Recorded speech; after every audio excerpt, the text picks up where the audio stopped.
When we get to chairs additions. Okay, you on? I can tell you it's not like 6, 7. Thank you. I'd like to call to order this August 7th, 2018 Finance Committee meeting of the Ascension Parish Finance Committee. Thank you all for being here, especially when the weather is threatening. At this time, we will have the invocation led by Ken Dawson, followed by the pledge. If you will please stand and remain standing. Let us pray. Father, again, we thank you for all that you do and the blessings you continue to bestow upon us. We thank you for living in a nation of freedom. We thank you for the ability, O God, to serve. We thank you, O God, for giving us wisdom to do the people's business well. And Father, we also thank you for our employees, and we pray for one, especially tonight, Celeste Harris, who lost her sister, Claudia. We pray that you minister into their family, that you heal their wounds, oh God, and just pour into all the wine so that they would be soothed during this time of their bereavement. Now, Father, as we come, we thank you again for all that you continually do. And Father, we thank you for your wisdom and guidance here tonight, and for everything that you bless Ascension Parish with. In Jesus' name we pray. Amen. Amen. I pledge allegiance to the flag of the United States of America and to the republic for which it stands, one nation, under God, indivisible, with liberty and justice for all.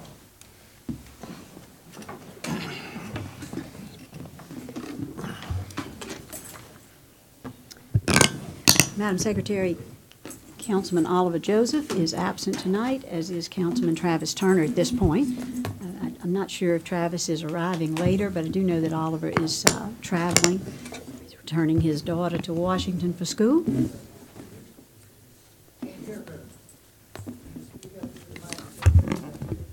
Thank you, sir. There will be a one-chair addition. Mr. Daniels, would you please come and address this committee? I think you have an item that you want to add to this agenda, and if that is unanimously approved, then it will certainly be added. Thank you, Madam Chairwoman and members of the council. This is amendment number 6 to the Ascension Parish sewer in the Hillaryville-Darrow area. This amendment would allow us to actually take this project to bid, to get the bid documents, to put the project out for bid. It's not a cost increase. We're simply transferring $26,000 from Task 1 to Task 2. Be happy to answer any questions. I'll make that motion. I second. A motion by Councilman Kluot, a second by Councilman Todd Lambert. Are there any objections? Hearing none. I believe we need a roll call, Madam Secretary. Councilman Dawson? Yes. Councilman Satterley? Yes. Councilman Dempsey Lambert? Yes. Councilman Todd Lambert? Yes. Councilman Kluot? Yes. Councilman Lawler? Yes. Councilman Cagnolati? Yes. Councilman Johnson? Yes. Councilman Turner, do you vote? This is to have. Councilman Turner, you want to vote? Yes. The chair votes yes. So that item will be added. Mr. Daniels, we will do that in place of number, well, let's see, I don't have to do that at the end. At number 13, and let's call it 13A. And item number 12, because of an obligation of one of the members of the team that needs to leave early this evening, item number 12 will be handled prior to item number 5 in order to accommodate that. The public comment period before each item on the agenda is available to you. If you have something about which you wish to speak, please feel free to sign a card, turn that into the secretary. She'll get it to me. You'll have 3 minutes. We look forward to hearing from the members of the public who are here tonight. Now, we'll take item number 12, which has been moved ahead of number 5. And Kyle, if you'll please come forward. That's the renewal of a contract for janitorial services with Inman Enterprises, doing business as Jana King of Baton Rouge at Lamar Dixon. Contract amount not to exceed $200,000. Kyle? Thank you. Yes, this is the Jana King contract for Lamar Dixon. They do our daily and event housekeeping. So moved. A motion by Councilman Aaron Lawler, a second by Councilman Kluwat. Any objections?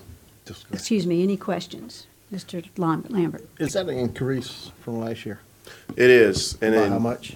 I think we're increasing by 50,000 And why such a big increase? more events. Okay. Any other questions? Real quick. Mr. Kluwat? Kyle, while you're at the podium, we'll go ahead and close, but I want to remind everybody of the spectacular event that we got coming to Lamar Dixon, the Balloon Festival, here in less than a month. Thank you, sir. Thank you. Thank you very much, Kyle. Any objections? Hearing none, that motion passes. Thank you. Thank you, Kyle. Now, item number 5, Ascension Economic Development to introduce representatives for Project Bounty for participation in the ITEP under JBE 2016-73. Welcome, Kate. Thank you for being here. Thanks. We have a project tonight that we started working on last fall. It's Project Bounty. It's an existing manufacturer that is looking to expand at their current location. They'd be creating 9 new jobs with $450,000 in new payroll and an investment of $160 million. This project started working on the economics of this potential expansion when we were under the executive order from Governor Edwards, and they are intending to pursue the program under that executive order, not under the new ITEP rules that are now going into effect. And since they filed their paperwork well in advance of the changes before they were even made, they qualify to be able to participate under the previous program. So that's why we're bringing it tonight with the 100% exemption of property tax for 5 years and 80% for 3 years. That full exemption would equal $14 million, and the overall direct economic impact of the project is $22 million. So that impact doesn't take into any indirect effects, any payroll effects, or any construction labor and payroll. That's just direct impact of sales tax and property tax. The sales tax estimate for the parish is $1.6 million during construction if this project happened, and that's before the operations even began. And then it'd be a collection of $5 million during the lifetime of this one project. The Board of AEDC has recommended this project for participation in the ITEP program based on the quality of the project and the company.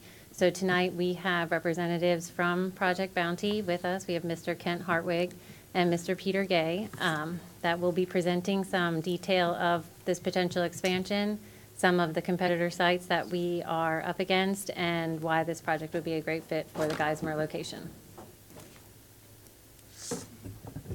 Mr. Hartwig, Mr. Gay, thank you for being with us.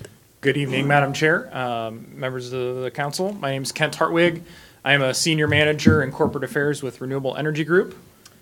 And I'm Peter Gay. I'm the plant manager here at the Geismar facility. And we do have a PowerPoint presentation if we could pull that up quick. So before we begin, I want to let you know that Renewable Energy Group is a publicly traded company, and so some of the things that I'll be discussing today are not finalized. They are not approved by our board. And so because of our publicly traded status, please don't use the information that we submit today as a reason to purchase or sell stock. So I'm not a registered representative or anything along those lines. So Renewable Energy Group is a company that takes waste fats and oils and vegetable oil and turn it into a renewable fuel or a renewable chemical. And so waste fats and oils could be inedible corn oil, used cooking oil, animal tallow, chicken fat, those types of things. And then raw veg oil would be from soybean oil or canola oil. We have 13 biomass-based diesel plants, and that kind of falls into 3 categories. 2 biodiesel plants, which are in Germany, and then we have 1 renewable diesel facility, which is our plant here in Geismar, Louisiana. The rest are situated across the Midwest, and they also produce biodiesel. So we'll be specifically talking about our renewable diesel facility here. This map shows our layout of where our plants are located. The green flags indicate what our production facilities are and where they're at. And if you look at the map, it's pretty clear that the biodiesel and renewable diesel industry was established where the feedstock is, where our waste oils and fats are created, and that's in the Midwest. So that's where a predominant amount of our production is located. You can see that the blue flags are our terminal assets, and so that's where we take our fuel to and distribute it to our customers. When I started with the company 3 years ago, there were only a handful of flags on the West Coast. And we have seen an exponential increase in those terminal assets on the West Coast, and that's strictly due to carbon policies. California, Oregon, and British Columbia have implemented policies which incentivize the usage and sale of our fuel. And so we are seeing a huge expansion in our ability to get fuel to market. And that is specific for our renewable diesel asset here. It's highly incentivized in California and highly desired by the petroleum industry and those who blend our renewable diesel with petroleum-based diesel. So now I'm going to turn it over to Pete to talk about our process. So our process is a four-stage process. We bring in these different fats and greases, and the first thing we need to do is go through a pre-treatment process where we need to remove impurities. A lot of the fats that have different metals and salts and different things mixed in with the fat, and we need to remove those before we can put them into our process. Once the feed has been cleaned, it goes into our hydrotreating process. In our hydrotreating process, we are converting the fats into a paraffin, a straight chain, which is a straight chain hydrocarbon, kind of like the wax you'd have on a candle. We then isomerize that, and in the isomerization, we're making the modifications to make this a paraffinic diesel product. We also produce some other side products, LPG and naphtha, and so we go through a separation process in our fractionation system to separate out those products. So we currently have those three products that we're selling, LPG, naphtha, and our diesel fuel. And so our renewable diesel is a hydrocarbon, and so when it's blended with petroleum diesel, it is essentially molecularly identical to petroleum diesel. And so that's one of the signatures of this product that makes it so desirable for the industry. Kind of a snapshot of our Geismar facility. We source feedstock from all over North America, bring it all into Geismar, and then produce it and ship it out. So predominantly the fuel is going to California. But just on our feedstock alone, it's about $150 million of value added to the economy. One thing I want to point out is the amount of truck and rail traffic that's going through here. We'll talk about some changes to our rail yard, but that's a significant number of trucking jobs that are also associated with our facility. And with any expansion, you would see more ancillary jobs associated. So kind of the background of the plant, this was the first renewable diesel plant built in North America. It was a Dynamic Fuels, which was a Centrolium, and Tyson built the facility. We purchased that in 2014, and then in 2017, we bought out our lease with Lion Copolymer and added 61 acres. So last year, we started the process of getting a footprint where we could have an expansion opportunity.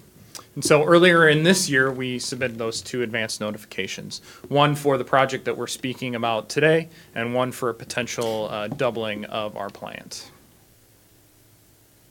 And as we discussed, we kind of have three areas of interest right now.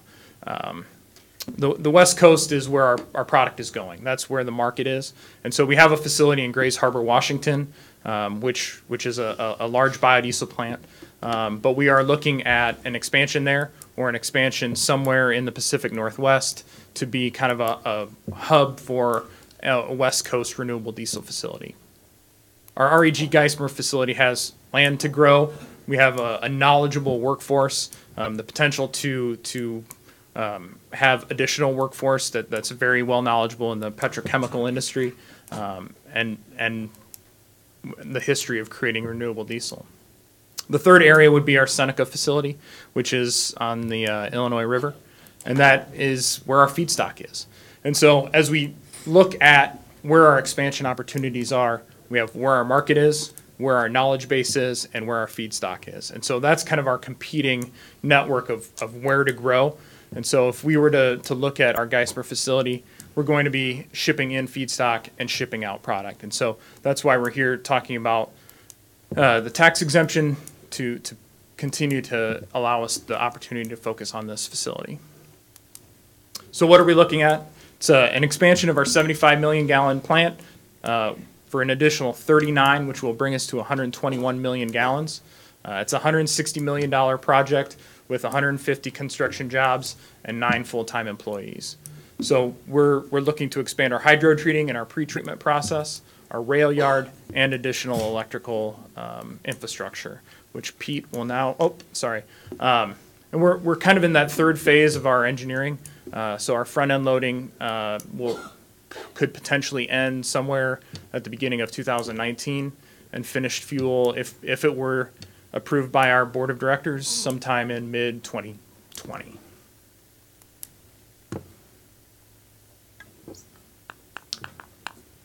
So this is a picture of the plant, and this shows our rail expansion. We currently have one rail track to bring in raw materials into our facility, and we're looking at expanding that to add 3 additional tracks to give us more capability for bringing in feedstock, looking at potential for being able to load some of our product on rail, and give us more flexibility if we're going to look at trying to expand the plant.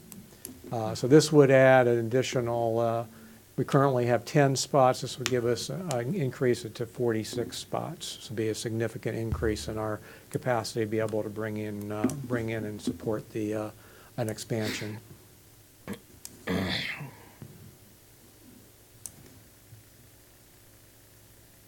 As part of the expansion, we'd also would need additional power supply to run the additional equipment. So part of what we would do is look to bring in a new power distribution from the Monakeb substation and bring that power into a new electrical distribution building, which would then supply power to our existing facility and to the new facilities that we would be building.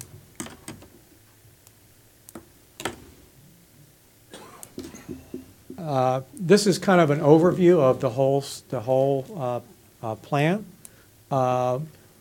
The area in the center, the blue area in the center, is the current plant. The purple area outlined is the new plan that was purchased from Lion Copolymer, looking at being able to, in the future, to be able to expand. So over towards the river, you can see that we've purchased land along the river to give us the ability to look at putting in a ship loading dock where we'd be able to bring in feedstocks and also ship product out. The land, there's an area just next to the blue shaded area. That's where we would plan to look at putting this expansion in. And then over on the right side, there's an area that's highlighted, which is closer to Highway 30, which would give us ability for additional rail yard in the future. So we tried to provide some additional access and capability to expand. So we've tried to set up our plant so that we can try to be successful and compete with other producers. So that's all we have. Be happy to answer any questions. Okay, we'll start on the other end. Mr. Turner, do you have any questions? None. Mr. Dawson? No, I wanted to welcome them and wish them luck in locating that project in Geismar. And I'd like to make the motion that we approve and send it to the full council. Second. I have a motion by Mr. Dawson, a second by Mr. Cagnolati. Mr. Johnson. Madam Chair, I need to recuse myself from this item on the agenda. Thank you, Mr. Dawson. Mr. Johnson. Mr. Cluott. Madam Chair, in full disclosure, I will recuse myself from any vote and discussion on this. We understand. Thank you very much. We have two recusals, Councilman Johnson and Councilman Cluott. We have a motion by Councilman Dawson and a second by Councilman Cagnolati. Are there any questions? Mr. Satterlee. Yes, thank you, Madam Chairwoman, and thank you, gentlemen, for coming. And as Councilman Dawson said, thank you for your interest in our community and expanding your existing facility. I just have a couple questions. Does REG have, what is the history of REG in terms of any pollution issues, in terms of what your track record would be, maybe let's say in the last 10 years? Has the company undergone any federal sanctions or anything like that that we need to know of? From a pollution standpoint, I do not believe that we've been sanctioned by the EPA on. So the answer is none whatsoever. Pretty clean company. Yeah, and so I mean we're a green company. We produce a renewable fuel, right? And so our intent is to have as low of a footprint related to our emissions as possible. Does Willie Nelson own a lot of your stock? I'm not. So we're not what shareholders are, but I'm just tongue in cheek. So in your presentation, sir, you'll talk about faulty damaged rail cars in terms of getting a bad order. What all does that mean? Are they leaking when they come in? Are they? No, when we have a car that's bad ordered, it generally means that there may be a fitting that's missing on the rail car. It could be that brakes are bad, or there's a problem mechanically that the railroad does not want to ship that car any further without those repairs made. So if we had one that comes in and there's a problem with it, we hold it at the site until we can get somebody come in and repair it before we would send it off-site. I got you. Thank you very much. Thank you, Mr. Chairman. You're welcome. Any other questions? Mr. Lambert? No, Mr. Lambert? I'm good. Mr. Lawler? No, I'm good. Thank you. Cagnolati? Good. The gentlemen who have recused are welcome to participate in discussion. So do you have any questions, gentlemen? I'm amazed. I got a half an hour if you want to give it. I think everybody knows where I stand. There we do. Thank you very much. All right, so we have a motion, a second, all the housekeeping is done. Are there any objections to moving this project forward to the full council with a recommendation for approval? Hearing none, that motion passes. thank you very much. Thank you very much for being here.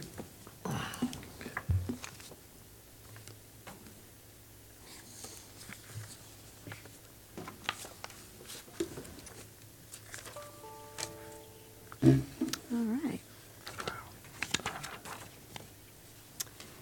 Item number 6, an update on the 2016 flood recovery. Mr. Rick Weber and Mr. Eric DeRoche.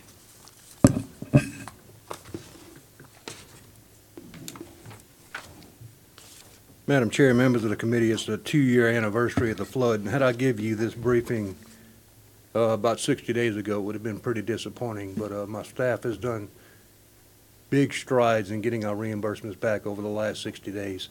And as an example, you've got a memorandum in front of you, the temporary categories of work. Page 2, you see the graph that's there. That's an increase of about $3 million in reimbursements just under the temporary categories. But I want my staff to brief you on this. I want Michelle Rayborn to brief you on the temporary categories, and I want Eric to brief you on the status of our permanent categories and rebuilding of our structure. So let me call Michelle Rayborn up and have a brief you on the temporary categories. Michelle. Michelle and Eric, welcome. We thank you so much for all your efforts on our behalf and look forward to your report. Thank you. As he said, for what I've been working on, it's the temporary categories, which is Category A, debris removal, and Category B is the emergency protective measures. What you guys have is like an overview of all of the reimbursement requests that were submitted, and what I'm going to try to do is just give you a quick synopsis of what's been reimbursed, what's approved, what's been paid out. So the first thing is, the first page is regarding the projects that were under debris removal. 806 and 809 have always been, well, they've been paid out for quite a long time. So 807 is force account debris operations first 90 days. It was obligated at $583,468. Right now, the state has approved $505,210. When I say what the state has approved, there may be a reimbursement request that was submitted, but there is a portion of that that is still being determined. So it's not that they're not going to approve the remaining balance, it's that it's a work in progress. So for 807, the $505,210 that the state has approved, we haven't received any of those funds yet. And the discrepancies for those were things that happened with labor and equipment regarding the horsepower and capacity. There were some rate changes that had to be done. GOSEP did some reductions. They had some findings on the daily logs versus the timesheets. So that amount was right around $46,000 that was reduced. About $31,913 of that was a trucking company that we had to do a cost analysis for, and GOSEP is saying they want to go a little further and do their own analysis. So once we get the findings from that, we'll be able to come back and let you guys know if they're going to reduce this reimbursement request by that amount, or if they're going to pay any of that other portion out. 808 is force account debris post 90 days. The federal obligated amount for the PW was $161,537. So far, the state has approved $67,695. For that one, it's pretty much the same thing, force account labor and force account equipment. There were duplications. GOSEP reduced in their findings regarding the daily logs, the timesheets, and the payroll policy. That amount was right around $5,000 that they reduced that PW, that reimbursement request. $88,769 of that is something that GOSEP is working on a cost analysis for. We're waiting for the determinations from that. That was Colonial Landfill. So we're just trying to do a cost reasonable to see if the rates we paid are reasonable with the rates they say they should pay. And once we come to a conclusion with that, they'll either reduce it or they'll pay the amount that we requested. 971 is force account debris post 90 days. That was the second phase of debris removal that we did. They paid everything out of that. When we wrote the original PW, they didn't include the days prior to when they started actually picking up the debris, which is when we did the site assessments to see where the debris was located. So they put that money back into the PW and paid it out. What they're not paying right now is something that we're going to have to submit as direct administrative costs, which is the days that were submitted for the work that was done to put all that documentation together to create the reimbursement request. So once we go through that, we should be getting the difference right there as well. And on the next page, page 2, is the emergency protective measures. The force account equipment, the PW that was obligated was $2,138,283. So far, the state has approved $1.2 million, and they've reimbursed $1.080. Again, like I said, the state approved amount doesn't mean that that's all that's going to be approved. It means that according to the reimbursement requests that I submitted, some of those dollars may be in a reimbursement request where a portion of it is still being worked through. The whole payment may be approved, but a portion of that may not have been approved, but the total dollar amount is being held up because of that portion. So that's number 4.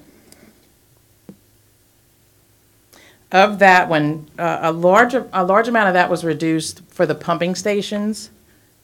Under another project, GOSEP conducted a cost analysis.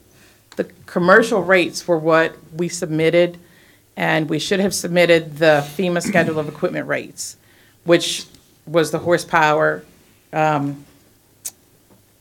rates that caused the $688,000 reduction. Also included in that, we have about 250 grand, which is in step 6 of 8. I don't see any problems with that one being paid out. It's just going through the last 2 steps of that process before it goes to finance. The next is force account materials. $454,000 was submitted and obligated. Pretty much all of that, $100 and something, wasn't paid out, and it might have been a shipping charge or other things. And of that, if you look in the reimbursed column too as well, I want to just remind everyone the reimbursed amount is the 90% reimbursement. So that amount is minus the 10% that we have to pay. Number 6, force account and labor. $582,000, 415 was obligated. The state approved $535,000. And so far, we've been reimbursed $481,635.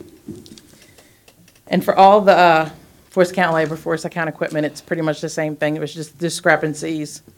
GOSEP asked us to submit the horsepower and capacity, and that forced some of the amounts to be reduced. And force account contracts, 1.337 was obligated. So far, we have approved $373,000 and reimbursed $336,000. And for that one of the largest contracts that we had was with Brown and Root. And we're kind of in the final stages of going back and forth with that. We gave them the final documentation that they asked for, the supporting documents. And right now, we are going back and forth with GOSEP with about $44,000. So it's not that the whole thing won't be paid, it's just that portion is what's holding up the total payment. So once we have those determinations and submit that back to GOSEP, that one should be paid out. There is a multiple reimbursement request that was submitted and reduced by about $7,900. And that was a duplication, according to GOSEP, because it was for charges for repairs to the pumping station. The pumping station, the rates we paid included those repairs, so they just asked us to reduce the reimbursement request by that amount. Another $81,379. That's vector disease control. We are asking, that GOSEP is asking us to reduce it by $14,000 right now. And we're working through with mosquito control and legal to make resolutions on that. So as soon as we get the findings for that, that one should be either, paid out in full or paid out with a reduction. So in essence, we have 4 reimbursement requests that are still pending. Everything else has been paid out according to GOSEP's approval. And as Rick said, we have about $9.2 million in payments. We've spent about $10.2. And I would hope to say that at our next update, we would be past our payments and what we've expended.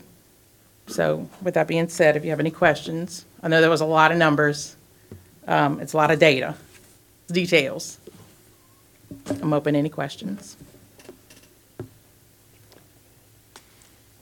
Excuse me, Michelle, give them just a minute to review. Mr. Kluot.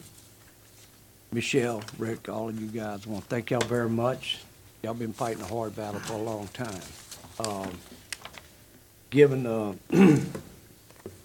what we've been through since Katrina, and then Gustav and Ike, and then this flood, that it's a constant thing about what you got to do to turn into FEMA.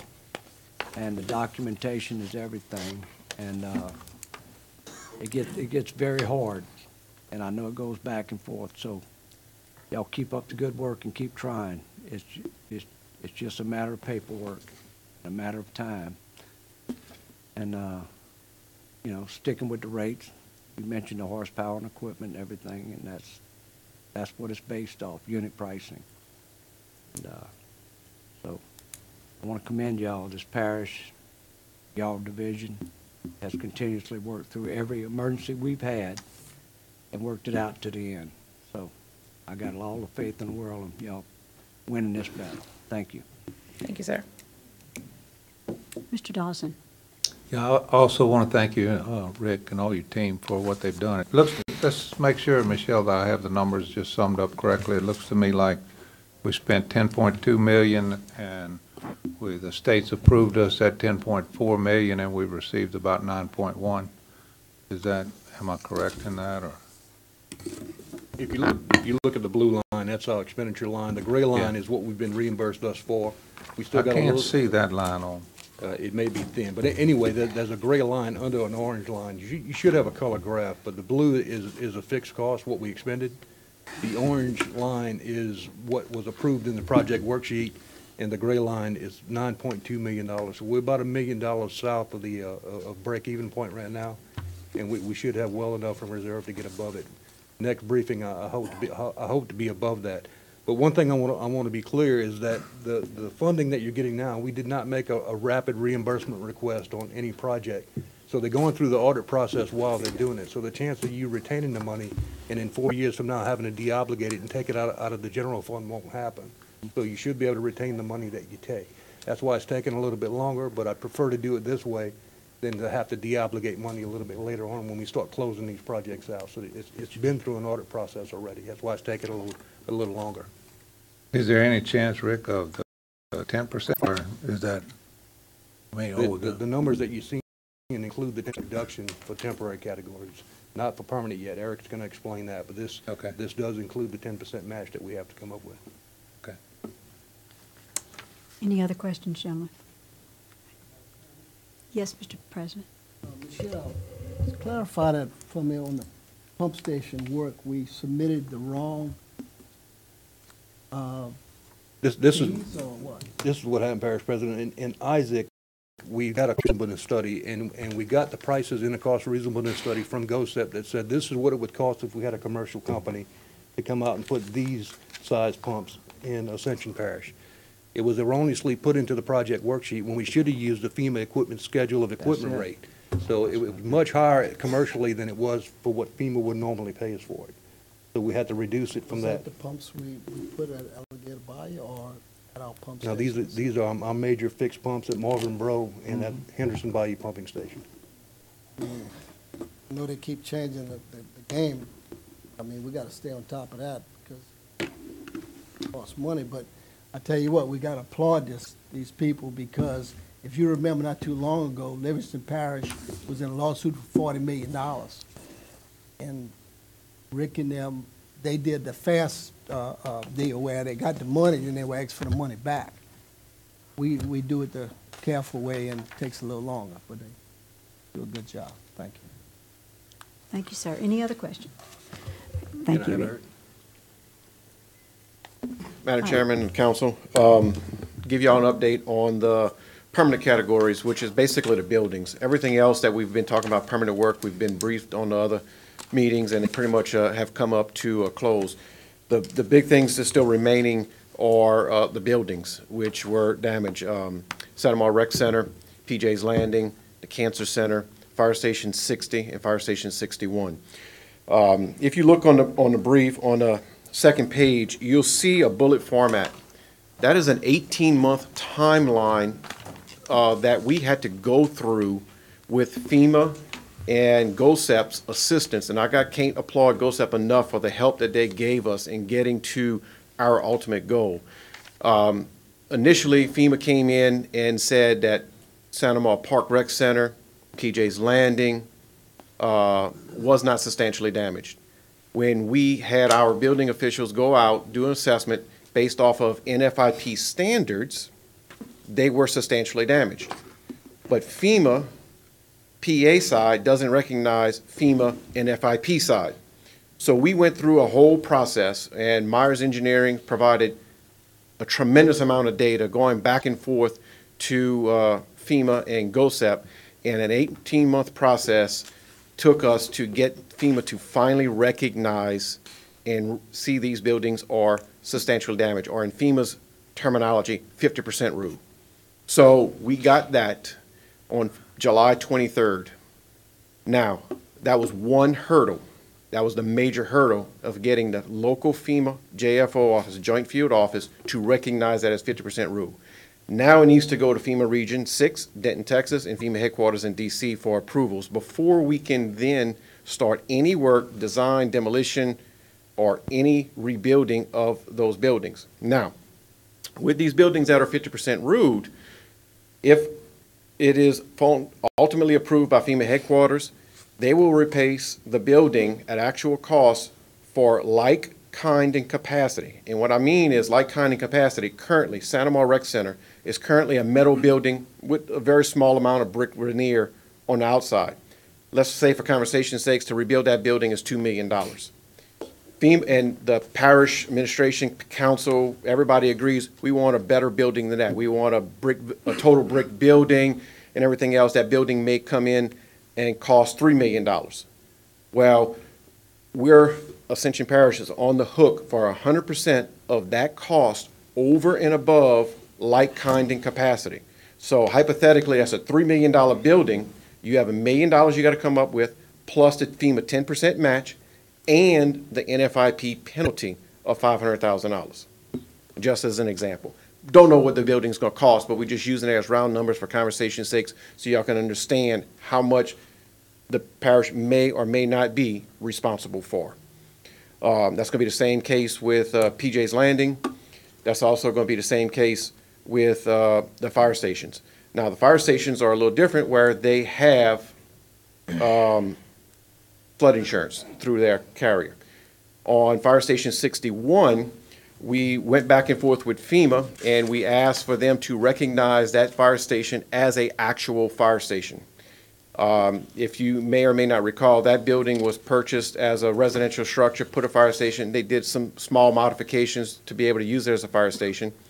However, FEMA still recognized that only as a residential structure because they didn't do major structural changing into making it into a fire station. So if we were to get FEMA to change it, we would lose our 50% status and we will only get repair costs.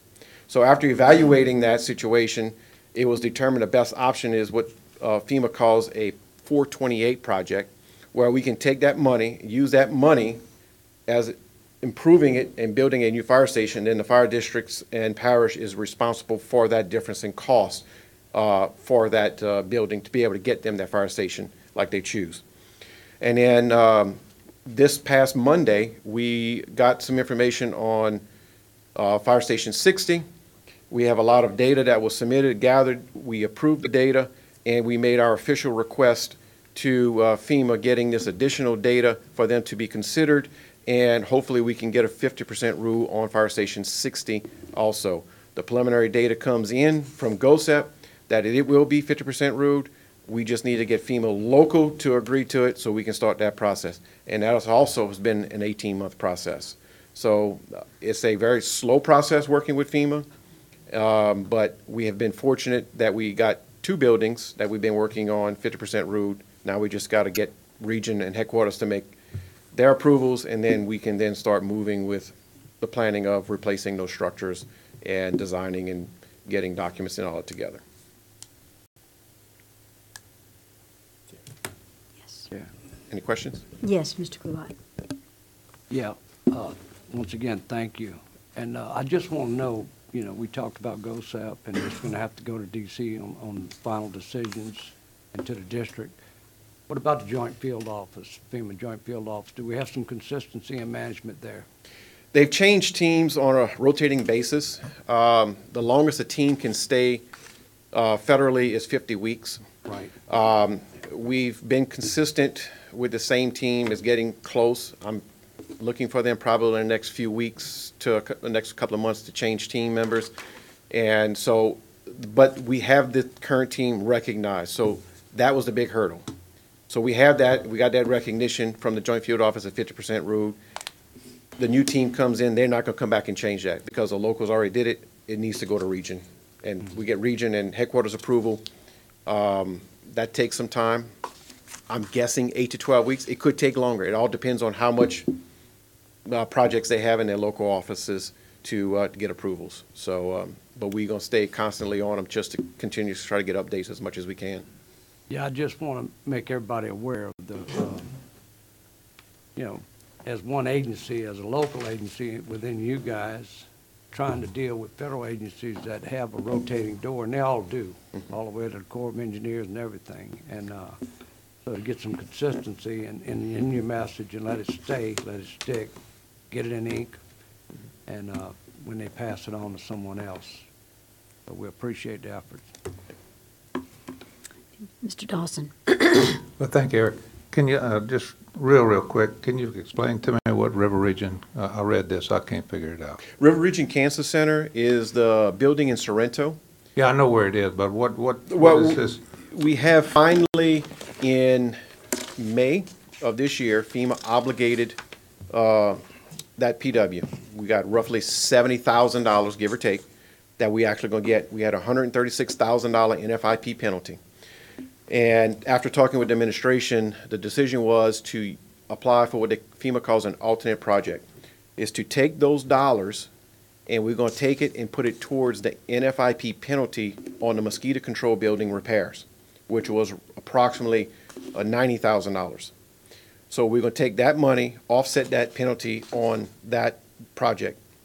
And by allowing to do that, if FEMA approves it, we will then repair that building with parish dollars in-house. But the big kicker is we would not have the obtain and maintain insurance requirement on that building because we didn't use any federal dollars to repair it. It was used with all local dollars. Okay. And it's going to become mosquito control, that's what. No. The money that's from the cancer center went to the mosquito control repairs. That's already took place. So what is the cancer building going to be? The administration is going to repair it and they're going to turn it into offices or whatever. Okay, I mean, it's not real have several clear. in there, and, when we totally sure on what I'm going to put in there, we're going to let y'all know. We were trying to figure out the cheapest way to fix it, and we're getting, Mr. Dean's working on that right now, and then we're going to decide what to put in there. There's several agencies we might put in. Okay. Any other questions, gentlemen? Thank you so much for your thorough report and all your hard work for the last 2 years. All righty. Item number 7 is a review and discussion of an ordinance with the Development Code 17-2030. O'Neill, I want to make a comment here that there were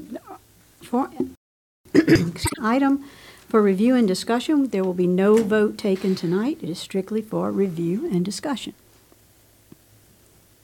The first item is just a revision to the zoning code to create an overlay zone for solid waste management. That's all you're doing is adding that into the overlay zones.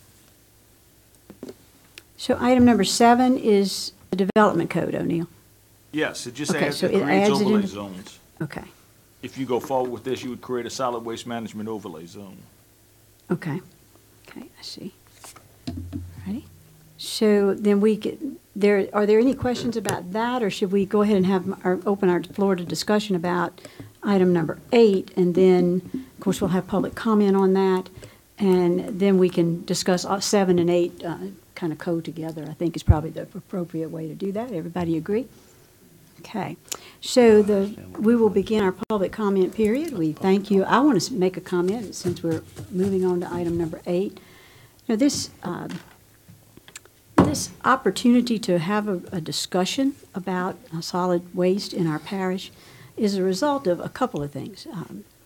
One, that in the last few months, with the exception of our distinguished carrier, who I think is in the building. I mean, Dale is a provider of garbage service to our communities. He does a wonderful job. Nobody ever complains. But that is not true of both Republic and Waste Pro. There are some serious problems with them. And so we have a segment of our community that is very, very happy with the service they are getting with garbage, and we have a segment of our community that is very, very unhappy.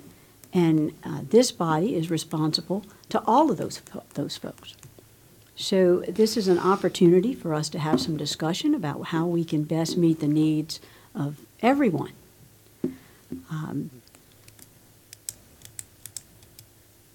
The second issue came to my attention in my district. I'm trying to, and a lot of things happen for this reason. Sometimes it's one person who's got a really significant problem, and you find out that there's a lot of it happening all over the parish. But in my district, I have a young woman who lives next door to a gentleman who gets his garbage all through his week. I'm sure it's in plastic bags. Sometimes yes, sometimes it isn't. And then when he finishes with it in his house, he just tosses it out the front door. And for now a number of years, he's been tossing his garbage out the front door, and he has a mini landfill in his yard.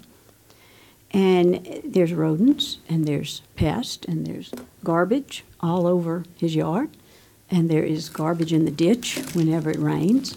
And on more than one occasion, I've had to call DPW to go out there and, run a backhoe or whatever you call those monstrosity machines into that ditch and pull his garbage up out of the ditch and dump it back in his yard so that, because we can't haul it off, and so that the drainage can happen on that road. So this lady reached out to me and she said, there's just got to be a way.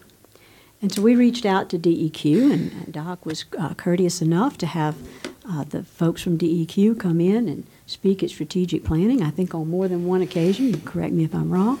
And they pointed out, the lady who was here, that without an ordinance that requires people to have garbage in our parish, that there's nothing DEQ can do. Please correct me if I'm wrong, Doc. Was that her testimony?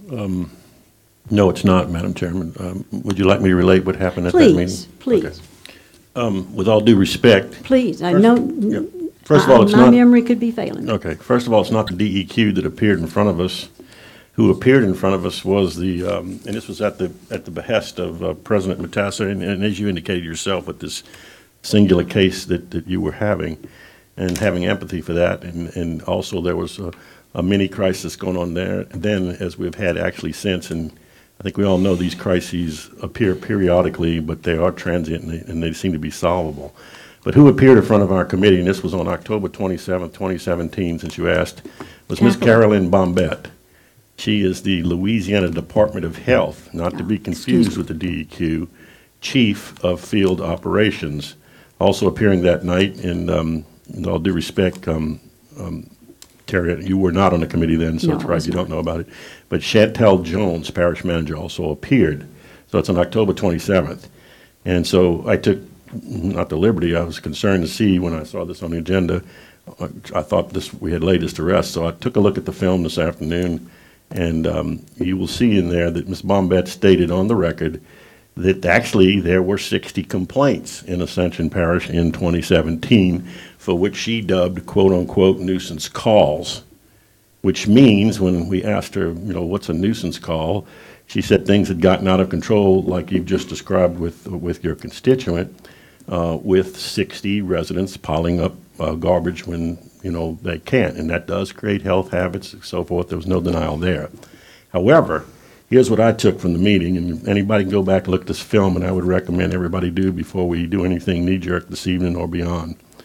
There is a 4-step process that the Louisiana Department of Health follows in taking care of violators. And while we do not, as Ms. Casso correctly indicated, have a local ordinance, the question you can see at the end is, do we really need one with what the state has?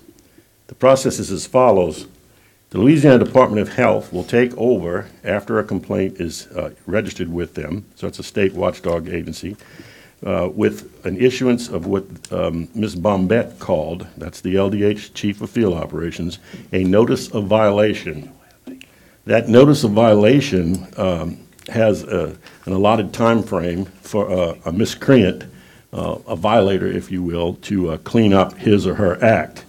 Step 2, a quote-unquote reinspection will occur by the LDH officials to ensure that compliance is had as a result of their initial notice of violation. Step 3, if the garbage is still not cleaned up, a compliance conference, quote unquote, occurs with, and I believe in the film she used the term Mrs. Jones or whoever the violator is. That's not to indicate that was the person involved, but just to give us what's going on. Step 4, if that fails, the case proceeds to, quote, an administrative law judge who can issue fines and penalties. Nowhere, of course, was mentioned, like we're talking about in our current proposed law, any imprisonment. In fact, Ms. Bombette concluded, and I quote, I have never seen a case get beyond step 4. Remember, that's the administrative law judge. And only a few cases that have corrected, and only a few cases have been corrected in the, quote, compliance conference stage. That was step 3. So in other words, pretty much step 1 takes care of the vast majority of the problems, which is a notice of violation and then a reinspection. Problem solved. Bombette did not seek, Ms. Bombette, a parish ordinance, by the way, at the SBC. I asked her specifically. She indicated she appeared at the request of President Matassa, who asked me about it, and I was glad to do that then. Not glad to do it again. I'll be totally honest. My colleague to my right, Travis Turner, asked to look at this again. He wasn't on the committee back then, is now. And I said, we've already done that. And of course, we did this years ago as well as a full council in a little different venue. But here's the bottom line. As of October 27, 2017, as I indicated, Ms. Bombette said, the LDH Chief of Field Operations, we had 60 cases totally in the entire parish of Ascension, which is minuscule when you consider our population and number of people that have garbage. And actually, 43 of those cases had already been solved in phase 1 and 2, the notice of violation and reinspection steps. So that's what, 70-something%, and they were working on the remaining ones. So in my opinion, Madam Chairwoman, with all due respect, I don't believe we have a problem here. I think, frankly, we are doing something. I'm going to use Rahm Emanuel parlance, who once said, quote, you never let a serious crisis go to waste. And what I mean by that, it's an opportunity to do things that you think you could not do before. In Doc Sadley parlance, I would say, let's not fix anything that ain't broke. But I'm open tonight, as you are, to hear any discussion and certainly want to hear from the public. Thank you for listening. Well, that's why we scheduled this meeting. And that's why I ask you to please refresh our memories about all of that. We want to have an honest discussion about our situation. That does not change the fact that we have had, and I'm sure the other members of this council will attest, and I think you can too, Doc. I mean, I saw all those emails that went to all of us from literally many families who had not had garbage pickup. And as I said, it is not about Dale's. Dale does a fantastic job. I wish he served the entire parish, but he does not. I recommended on television one day when I was interviewed by the media to, people were unhappy, please call Dale. But that is not a solution to this problem unless we talk about it, talk it through, see what we want to do. And we made, certainly a major part of that is listening to the public. We're listening to them via email. We'll listen to them tonight. We look forward to that. And as I said, absolutely no vote will be taken. This is strictly a matter of having us all understand what is happening in our parish and what we might be able to do to make the most prudent decisions based on the needs of all of our constituents. So I would welcome the opportunity for the public to speak. I'm going to go through these cards and just call them out. I'll remind you that you have 3 minutes. We're going to try to hold to that. If you're in mid-sentence, you can finish up. If you're going to start another paragraph, please refrain. We don't need to be here all night, but we do look forward to hearing from each and every one of you. First to speak will be Mr. Eddie Denham.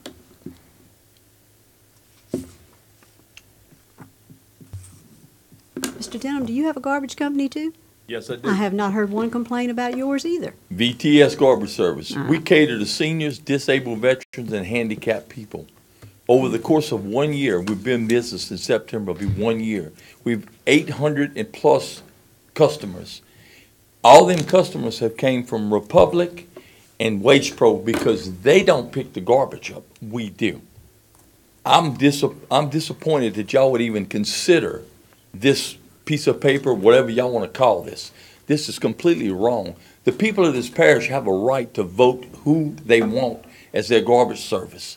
Y'all trying to take this away from these people. This is wrong. Y'all need to reconsider what y'all doing. And far as picking the garbage up, if you want to go after somebody that's not picking the garbage up, go after the two big boys, Republic and Waste Pro, because they're the ones that's not doing their job.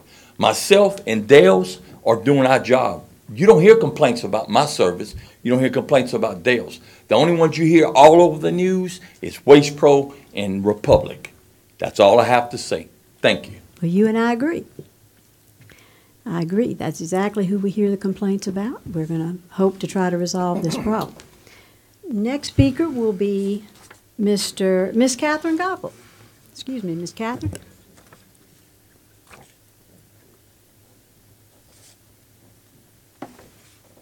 Good evening, council members. As if your performance in taking care of roads, drainage, and sewer isn't bad enough, now you want to run garbage business too. Priorities, please. Why is the Finance Committee even discussing this issue? Is it topic appropriate? It's another money grab. This proposed ordinance is a hidden, undedicated tax increase of 10% for garbage collection to every resident, a government takeover of private business, turns the council into the garbage police, and imposes fines, possible jail time, or community service for non-compliance for every garbage collector who's given a franchise and each and every resident who fails to obtain a contract for garbage removal. I am not making this up. It's all here in black, white, and red. There are numerous, hopefully unintended consequences in this proposed ordinance. The council approves licenses of franchises yearly for collectors to pick up the solid waste. All approvals must be done by ordinance. The council can revoke a franchise at any time on the basis of, quote, anticipated performance. When the council revokes a collector's franchise for noncompliance, imagine weeks of garbage piling up in the streets of Ascension for any residents that was using that collector, waiting for the parish council to act.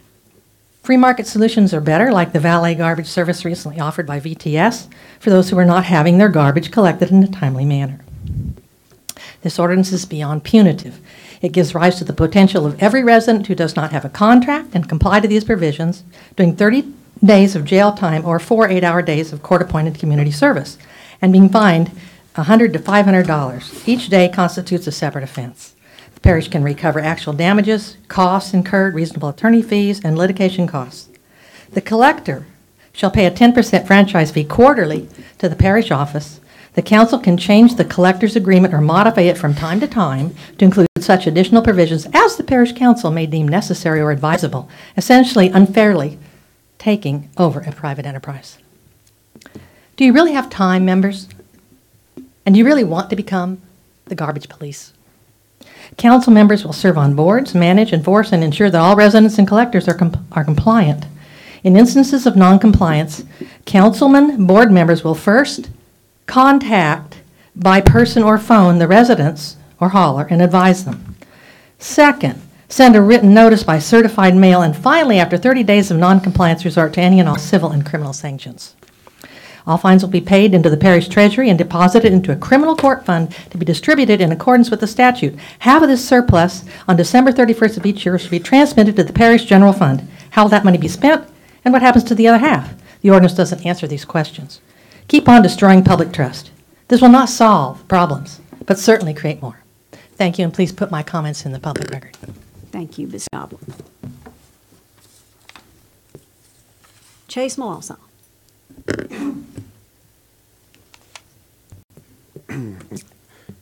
Yeah, I'm here to speak against it. I love capitalism and I love property owner rights, and this is a clear invasion of both of them. We're charging individually, privately owned businesses 10% just to be able to do business in our parish. And off the top of my head, I don't know if we do that for anything else. I don't know who else we make pay us to be able to do work here in our parish. And as far as I know, I believe we have 4 different options. Me personally, I use Dale's. I tell everybody, if you don't, after weeks and weeks, you don't call Dale's, that's your own personal, choice right there. The free market allows you to call whoever you want. Dale's picked up my garbage the day after Christmas, the day after New Year's, when kids were out of school, when the roads were closed, my garbage got picked up. I have zero complaints. And I heard from whenever Doc was talking, he talked about the 60 calls, roughly for 2017. And I believe we have roughly 20,000 homes in Ascension Parish, give or take a little bit. So that's 100% of the people who are having an issue with a bad neighbor. Punishing everybody for a few people is not the best thing to do. And where else does this stop? At what point do we have to start babysitting guys who cut grass, landscapers? What if they don't come cut my grass every week like I'm paying them? Is that something else that we're going to take in? And I just don't think y'all have enough time. Y'all are stretched thin enough as it is with the responsibility you have. Like Ms. Gobble said, you do not need to be garbage police. One of the biggest issues I got is saying that you cannot get your you cannot get your certificate of occupancy for your new home. I don't know when was the last time y'all built a home in Ascension Parish, but it cost me just south of $3,000 to Ascension Parish to ask for permission to build on my land that I paid for. And so now you're telling me I can't move into that home, that investment, unless I do garbage business with somebody y'all tell me I have to, only because they paid y'all a 10% tax fee, which is going to come out of my pocket. Because I would love to hear from anybody who specializes in economics that whenever a company gets hit with a tax rate, that it doesn't trickle down to the consumer. And as far as the development code, is it up to each council member to decide what socialist garbage service we're going to have, like, all 11 districts? And then 4 8-hour work days, if I don't oblige, pay $100, $30 jail time. The fact that the word jail is in there is mind-blowing. And the last thing I'll leave you with is taxing the people to get government out of debt is like standing in a bucket and trying to pick yourself up by the handle.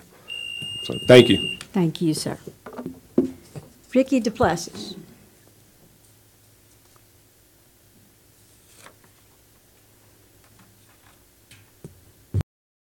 Well, again, I don't know where this is ever going to end. Most of you people couldn't get in one of our trucks and turn it around in Walmart parking lot. We forgot more about garbage pickup than you people know. I drive for Dale's. I'm sure all of you know that. We don't need y'all help. We got this. And for the lady who's had all the trouble with the trash in her yard, go after them. Don't bother us. You hear what everybody's saying here tonight.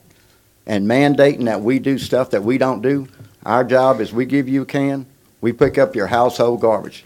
We're not here to pick up your couch. We're not here to pick up the stuff that y'all should be picking up because y'all have a grapple truck.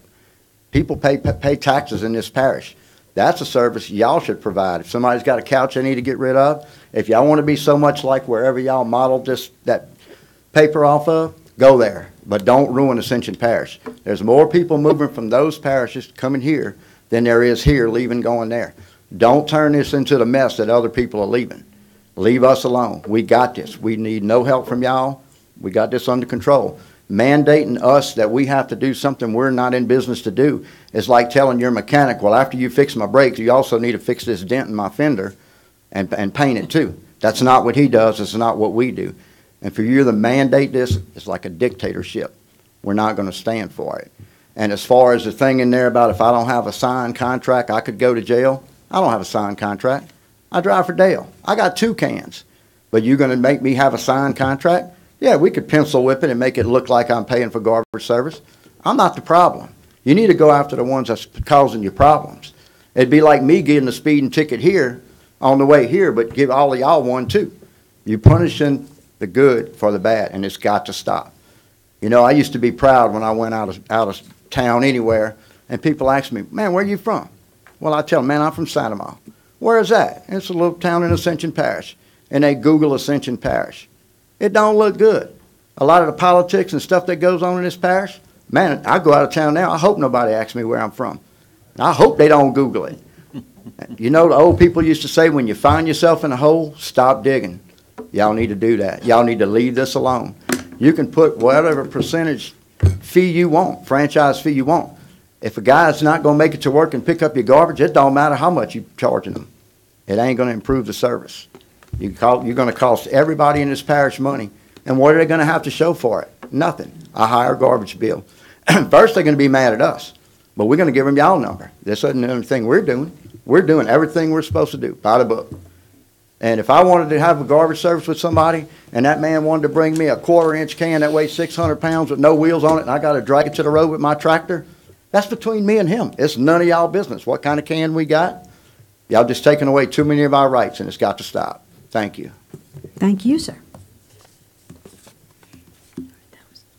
Lou Goppel.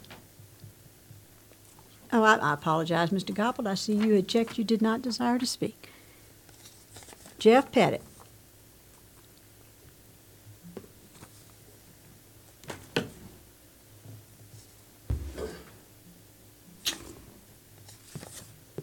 Good evening. On February 4th, 2013, a garbage pickup ordinance was proposed before the Strategic Planning Committee. That proposal included a 1% fee and no criminal penalties. That proposal went nowhere. The proposal before you tonight includes a 10% fee. Why? Can anybody answer that? This is nothing but an additional tax and a money grab by this council. The waste vendors will pass this so-called fee on to the citizens. This proposal also includes criminal penalties, $100 to $500 per day. Per day. Or up to 30 days in jail, or 4 8-hour days of community service picking up trash along the roadways for each violation. Each day that you're not in non-compliance is a violation, according to this proposal. Which one of you is going to vote to rob your constituents of money, time, or put them in jail? This proposal was ill-conceived, ill-prepared, not well thought out, and has not been taken to the community before today. I find this proposal, as written, to be offensive. This is nothing more than an attempt to get a foot in the door on the road to this council forcing exclusive franchise garbage pickup on the citizens of Ascension Parish. And it's a naked money grab, adding a tax disguised as a fee on the backs of the citizens of Ascension Parish. You need to go after the service providers and not the citizens. Thank you. Thank you, sir. Dustin Cluott.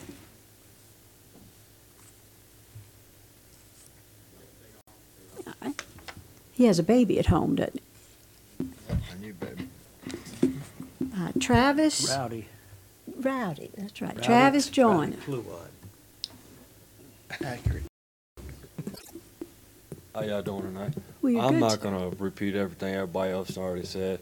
Basically, what I want to get to is you want to make people go by what you want, but you don't listen to what the people want y'all to do.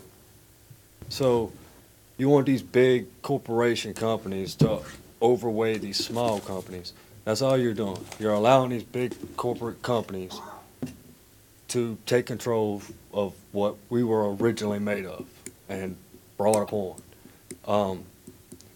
I just don't agree with the way that, you're going to make VTS or Mr. Dale pay a tax because your complaints don't want to get trash. Find them. You're able to.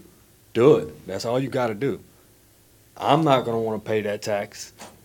They're not going to want to pay that tax. All the taxes that we got to pay already is retarded. It's outrageous. I mean, just think about it. I'm for a no on this. Y'all have a good night. Thank you very much. Robert Dale Hidalgo.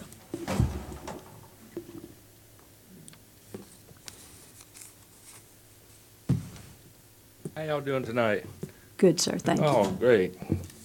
Well, I can't echo too much more what they're saying, Our service speaks for itself. I'm glad you've seen that, Miss Terry. I have. Up in here. But I'm here to represent about 10,000 customers that we do pick up right now and service. I have the concerns of this overlay. I don't understand the overlay. How are y'all going to do this, O'Neill, of separating parishes? Or I don't understand this overlay program. What's it about? The idea is to have districts, and whoever wants an overlay can have one, whoever doesn't have that. Okay, so that's gonna be for each councilman's gonna have an overlay? Or they can join together and do it. Okay. I just didn't understand this part of the process, what y'all was doing there, overlay. You know, it should have just went to each district, huh? Is there a reason you have them terms, overlay? Because they said they didn't want to do it east side wide, so some did and some didn't. So if you want to do it, you Oh, can. okay. If you don't, Okay. you don't. Well, that's basically what we're doing. You know, we object to these ordinances. We don't like any of the articles in this ordinance. A lot of it doesn't make sense. I don't know where they come from, but a lot of things is really bad. And we don't like the 10%, for sure, on to that and to there. And basically, that's about what everybody else is saying. If, you know, I've done told a lot of people here, you know, the small problems I hear that y'all have, people not having garbage.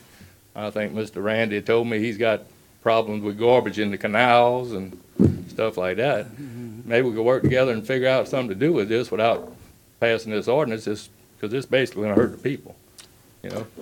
And to have a few calls that y'all had with the people that's missing with Republic and Waste Pro, when you get one company in this parish to try to do it, imagine the calls y'all have. So that's all I'm deciding. If y'all need anything, I'll be glad to try to help y'all. Thank you, Dan. Thank y'all now. Thank you. Eli Brooks.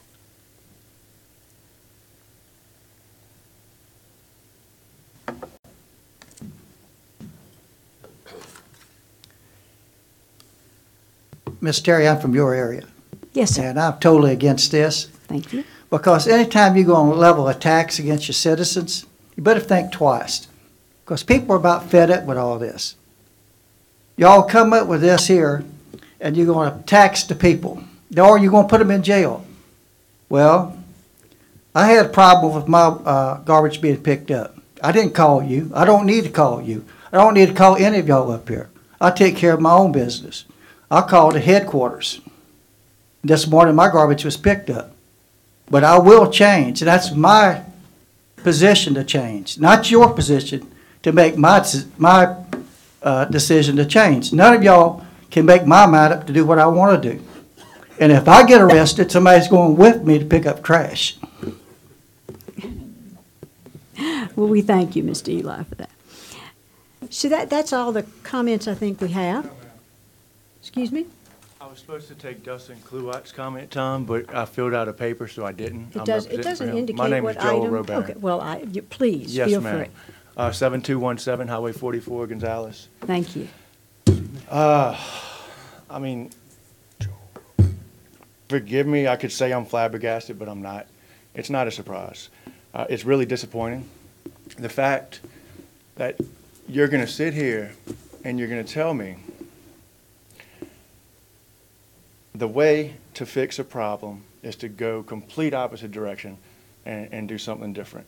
I mean, there's such a thing as capitalism. There's such a thing as free enterprise in the world. I mean, it's what makes the world go around. This is basically a slick way. You're passing a tax, but you're doing this to get your 10%. You know, I get that. You're going to get your 10% from these garbage companies that are going to do that. You know, it sounds a lot like a Cadillac tax. Kind of sounds like something we've heard about a few years ago. But the problem with y'all getting your 10%, instead of just taking it from us now, you're taking away our right and our decision to use who we would like to use in a free market. Because if you like Dale's garbage service, and that's great, I think it's great that you're promoting him in public. I mean, that's what we do in our parish. And you want him to do the whole parish, the best way for that to happen is to stay out of business, get away from it. He's providing a great service. Guess what? I'm switching to him tomorrow. To be honest with you, before I came to this meeting, I had Republic. When I had Republic, I had an issue with them. I did like the gentleman did before me and called them. Didn't have a problem with them anymore. The next time I did, I canceled my garbage pickup. You know, and I don't throw my garbage in the middle of the road. I don't throw it in the ditch.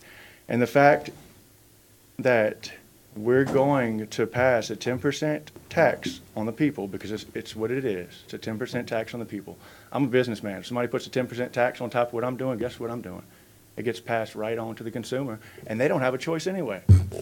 They have to use you, you know? I mean, if you want your 10%, get it a different way. Don't take away our rights in the process. I mean, with the guy who lives next door to your constituent, what I would do, and I mean, I'm not even a representative there. I mean, I'll do it if you tell me who it is. I'll go speak to the gentleman. I mean, there's such a thing as diplomacy. I mean, you use this and work with this guy. And you know what? If he doesn't want to work with you and he doesn't want to clean up, he's got bad intentions. He's going to have to pay the consequences. And there are consequences. I promise you. We are in 2018. There's no way in Ascension Parish that someone can throw garbage out in their front yard and we can't do anything about it unless we pass a 10% tax. I mean, in no way or shape or fashion does that make sense to me. And I'm not asking for y'all to tell me how, because it doesn't make sense. And I'm calling you out right now and saying, this is an insult. It's a slap in the face to the people. And for you to sit here and say that you think it's going to make everything better, it's very disappointing. And it's why people are going to get into government now. Thank you so much. We look forward to that. Me too. Thank you. I don't have it, Teresa. It was late. It was late, I'm sorry. The speaking had already begun. The comment period was closed. She can't speak. The comment period was closed. I put in my card and I just voted. We need to let her speak. We really do, man. Make the public more mad. Well, I'm more than happy. If that's the will of this body, we're happy to do that. Very good. Ms. Robert, Good. please. Yes.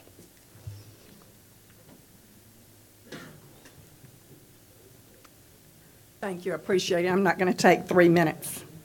I just want to say real quickly that, as others have said, this seems like it is a tax. And although it's not really a tax, it's just going to be raising the cost to the consumer and that to the businesses, and they will pass that to their consumers. It's really interesting because I think this is the 4th time in 5 years that this council's come up wanting to do this. Getting the waste business is what we would like to say. And I would just like to suggest to you that the parish does not need to get in the waste business. You have a lot of things on your plate that with infrastructure and roads and sewage, et cetera, that you're not quite there yet to do a good job. So spend your time doing that. I'd like to say that citizens have the choice to use who they want. They're quite capable of it. The free market does work best. It will add the cost, as we said, to citizens. We ask you again, as the other ones have said, go after the bad ones. Don't penalize the good ones. It seems that it's the big corporate companies that are the ones that are the bad ones. Support our local ones, like you're saying tonight. And I'd just like to close in saying people want less government, not more. Thank you. You're welcome. Thank you, Ms. Robert. Gentlemen, certainly I'm open to hear more discussion from this body. I want to say I appreciate the folks who were here tonight. I thank you for all your comments. This is what government's all about. You getting to come and say what you think. We have, this ordinance is a draft. It was proposed. It was a place to start with a discussion. We will see where that goes in this body tonight. And we thank you for the opportunity. There certainly is no vote that will be taken here, as we said earlier. And we are just seeking solutions, making the public aware, not only of how good some of your service is, but how bad some others have been. So at this point, Mr. Lawler, do you have a comment? Yeah, I have a couple comments. First of all, I mean, I've looked at this and I hear a lot of talk about forcing one provider on the parish. I just don't see that. That's not the intent of myself or anybody that I've talked to about this. I think a lot of people seem to have been misled, which is a shame that people get misled so easily. One of the, I do believe that we have a problem with garbage pickup in this parish. It's 2 companies that we've had the problem with consistently, and we get calls. I get calls 3 to 4 times a week. What can you do about this? What can you do about this? The problem is we can't do anything about this, and we're looking at this as a step, a discussion. I mean, that's what this is. It's a discussion about, is there a way that we can look at the providers that we're having problems with and do something about it? If it's a fine, if it's a pulling of a franchise, a license, whatever it may be, something has to be done, because we constantly get phone calls, I didn't get my garbage picked up. And we tell them to call other providers. They don't always do it. but there's something that has to be done on this front. I'm not in support of a 10% franchise fee. I have a question for O'Neill. Do we have to have a franchise fee to have the ability to find these providers? No, the franchise fee was included because it's got to be some administrative expense. It doesn't have to be 10%. That's what I was told just to start there. So that's what I put in the ordinance originally. You can have a franchise fee, but you have to have some permit operation, and there's got to be some expense to maintain this operation, because somebody's going to have to deal with all this stuff. No, I understand that. I was just But no, seeing what 10% was is just a starting point so I was told to put that in the original ordinance. Yeah, that's fine. And I'll be quite honest, I haven't talked to anybody on the council that supports 10%.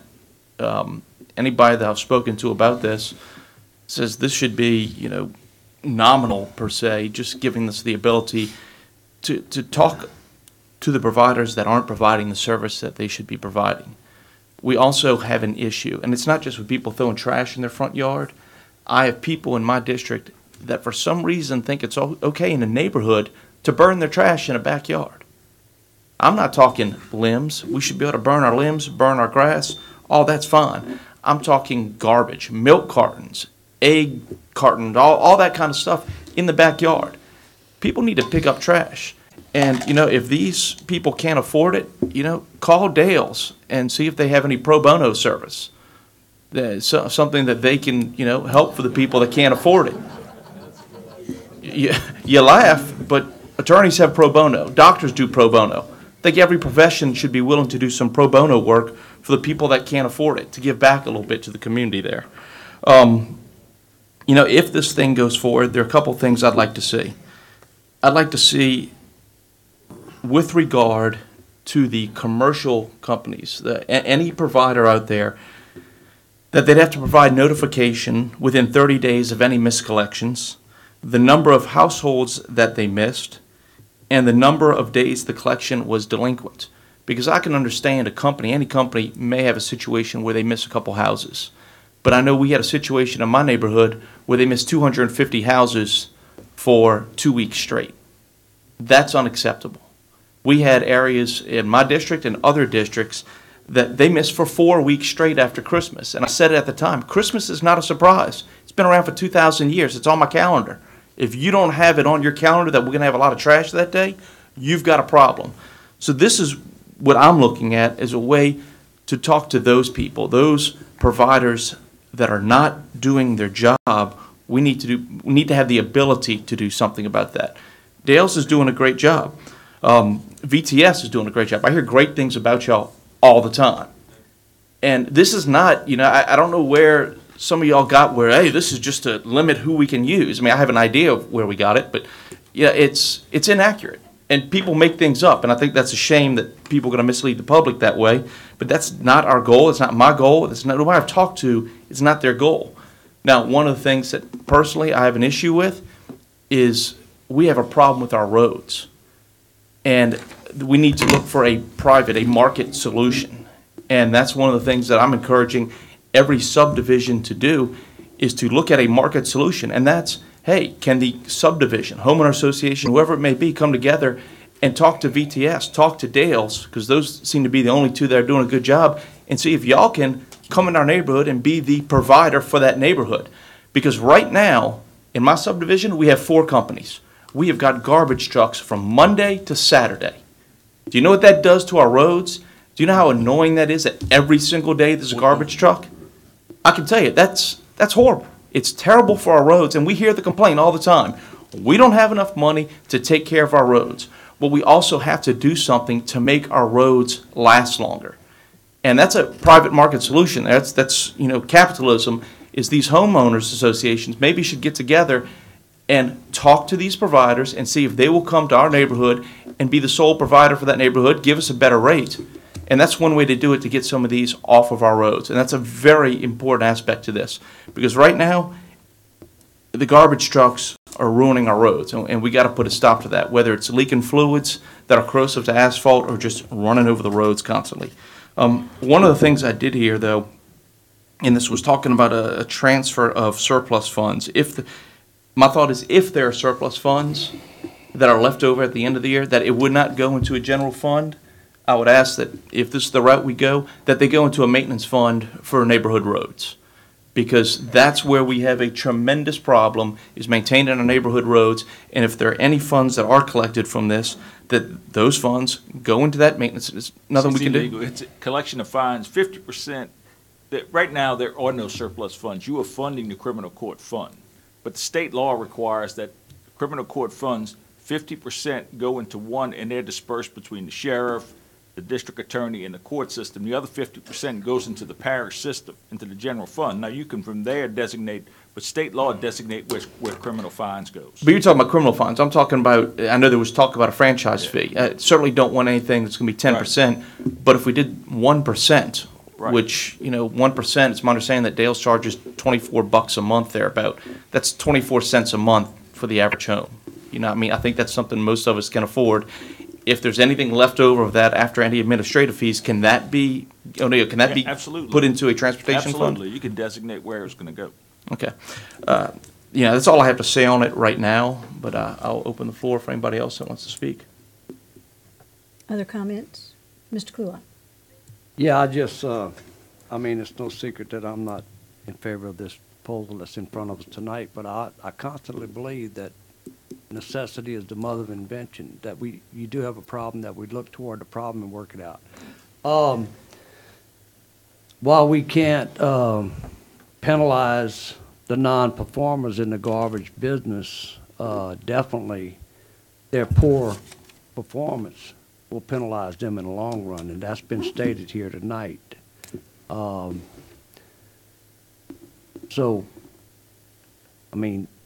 When people send us an email or call us and complain about a service, that's a private provider. And look, it's not just the garbage, it's water, it's multiple private providers that we have to go run interference for people and try, because we asked you guys to represent you in this parish. So I propose that whatever committee it is that, we've got a couple companies that we got problems with. So, I don't know if it's this body, the council as a whole, strategic planning, utilities, or whatever, that we challenge those folks to come forward, and we can have the people get their day in court, and let's hear what these folks got to say about their business. And if they ain't got nothing more than what they got to say now, then we need to figure out some way to get them out of the parish. And that's the bottom line. And what O'Neill, you'd stated earlier, we really don't have any. We have no authority to do anything. We have no regulation of it at all. Other than licensing, right? Right. We have no licensing. The only thing they have is an occupational license, and they don't, as long as they pay their taxes, they can keep that. That's what I'm saying. Other than the occupational license. Right. But we can't pull that. Not if they pay their taxes. Yeah. Well, so anyway, I'm saying there's other ways to go ahead and skin this other than and try to take care of the problems. I've had multiple emails. Hell, I just talked to Dale the other day. My garbage service is not really up to par, okay? I figure where I'm at, I'm the forgotten one. I don't know.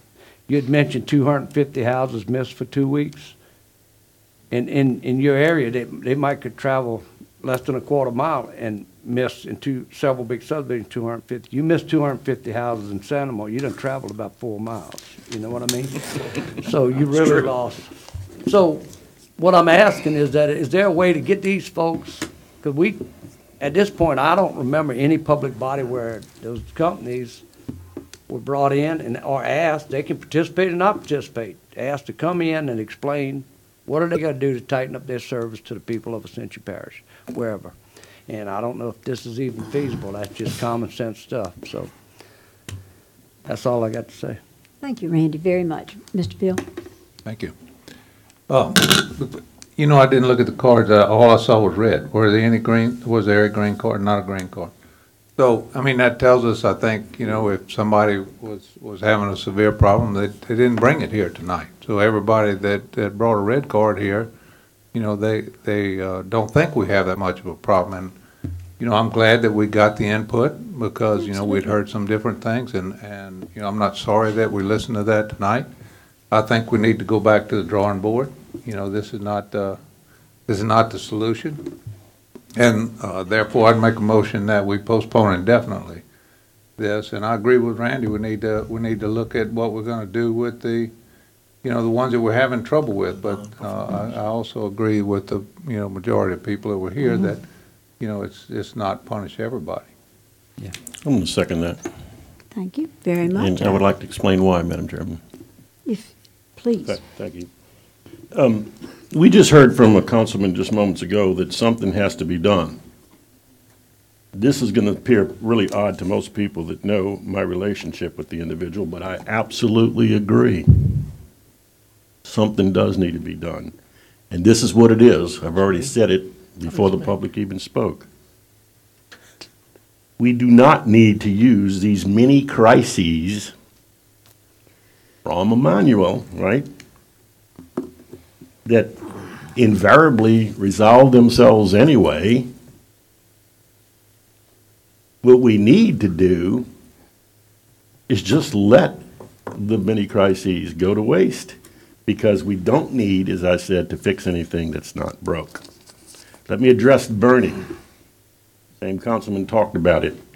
Did you know, in front of strategic planning, when that gentleman sat with me, we considered that as well.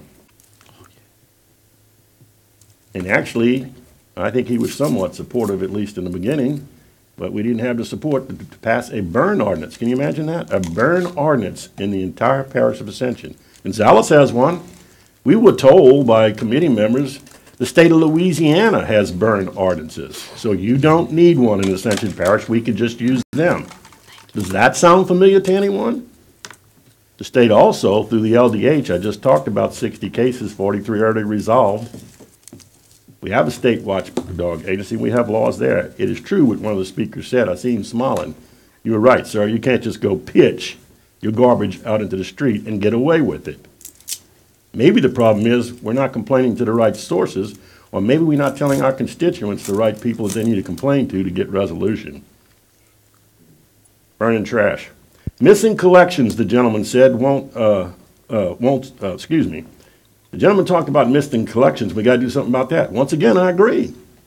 But does anyone here tonight amongst the public or this council think that it's going to stop with these big, giant companies like Republican Waste Flow through government franchise garbage collection?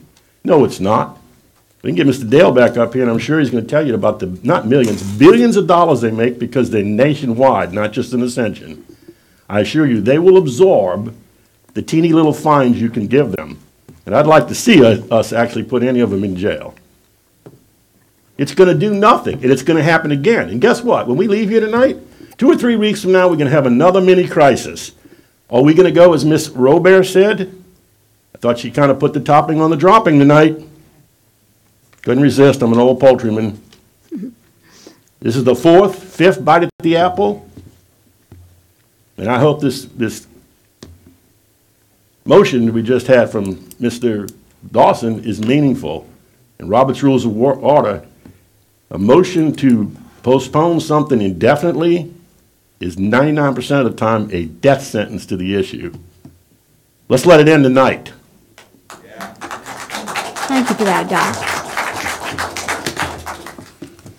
So we have a motion and a second. Are there any other speeches that need to be given tonight? Mr. Turner. Well, I do have a couple of quick comments. I understand that we have Dale operating in parts of the parish. VTS, do you operate in District 3? Do you operate in District 3?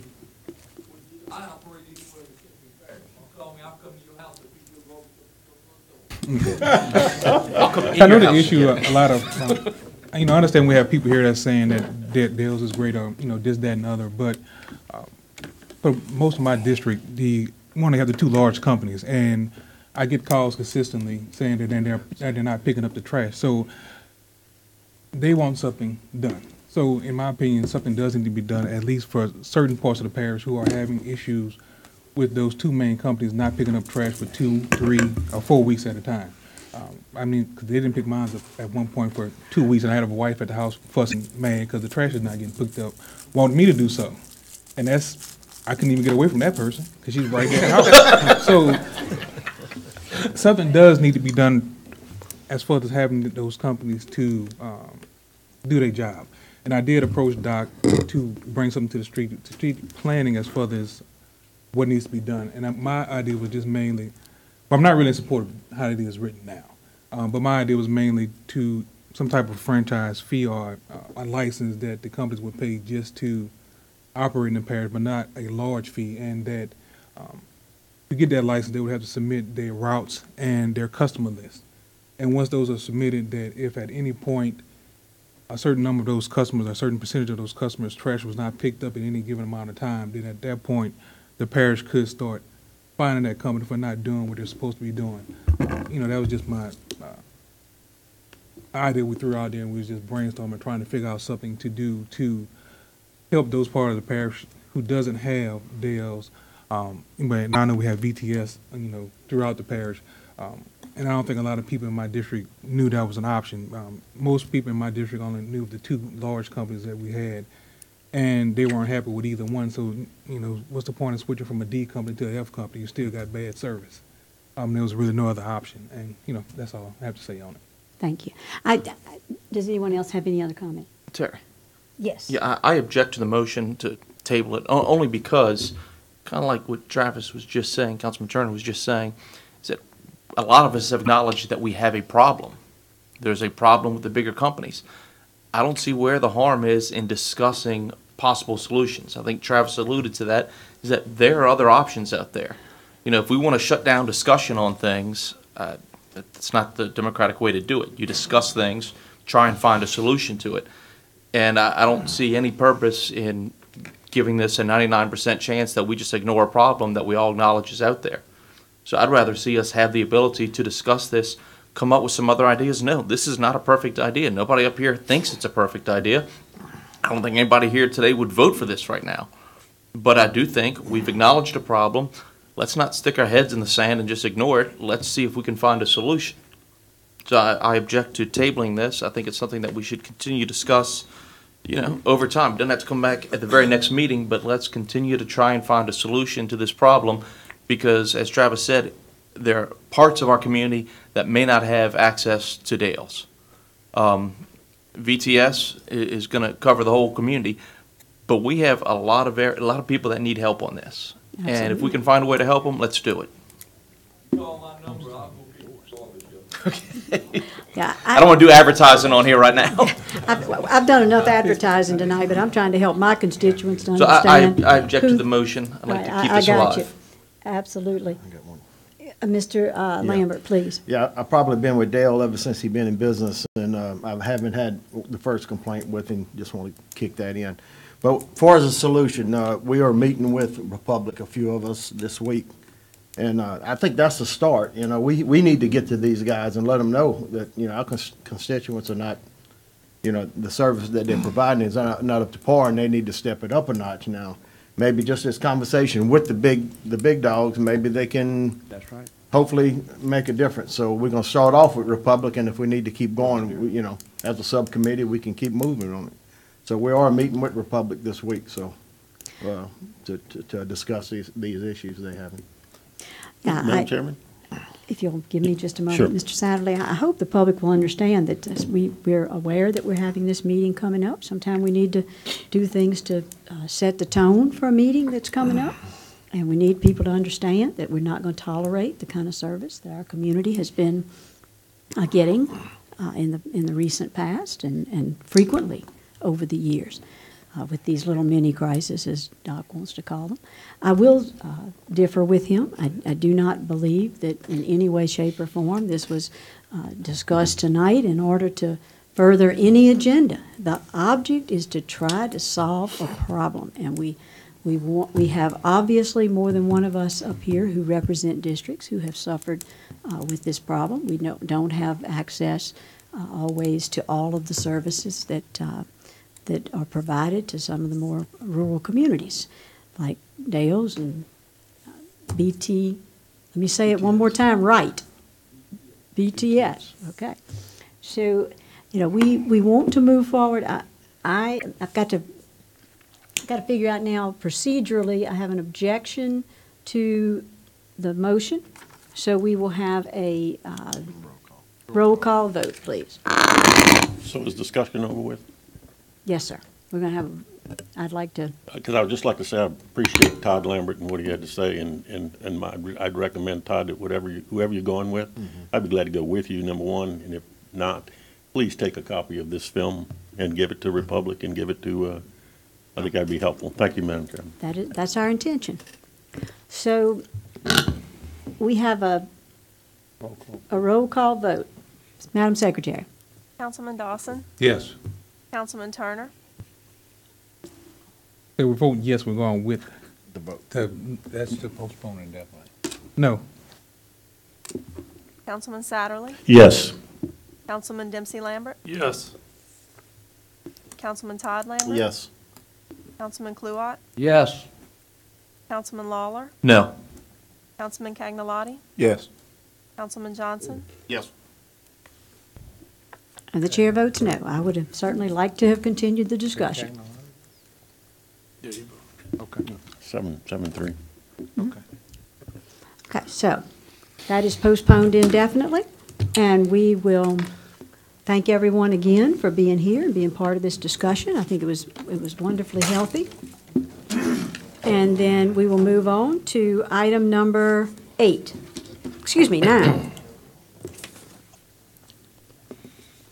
Ordinance to declare surplus 2 York chillers from Lamar Dixon Expo Center.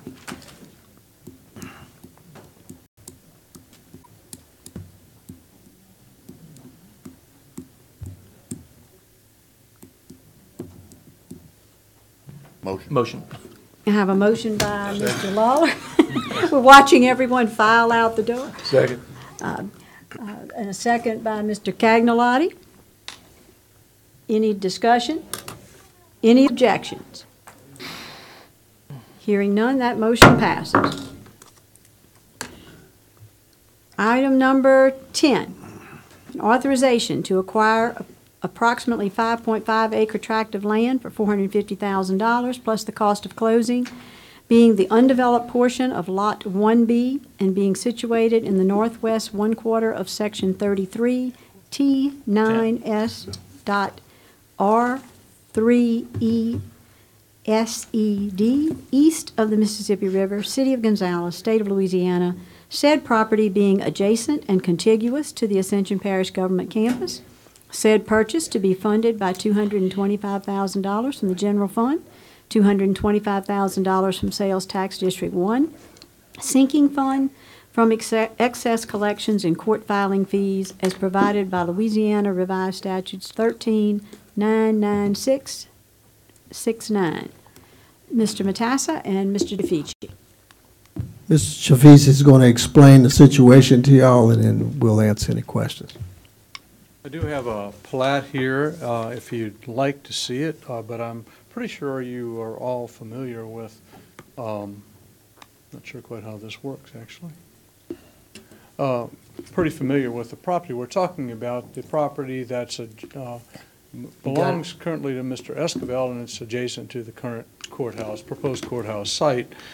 Some time ago, we began discussing the possibility of purchasing the property with the property owner, knowing that, just to open discussions for that, knowing that it was kind of a natural expansion, potential future expansion for the parish facilities, but more recently we began to look at it as a potential need that could even reduce the cost of building the courthouse facility.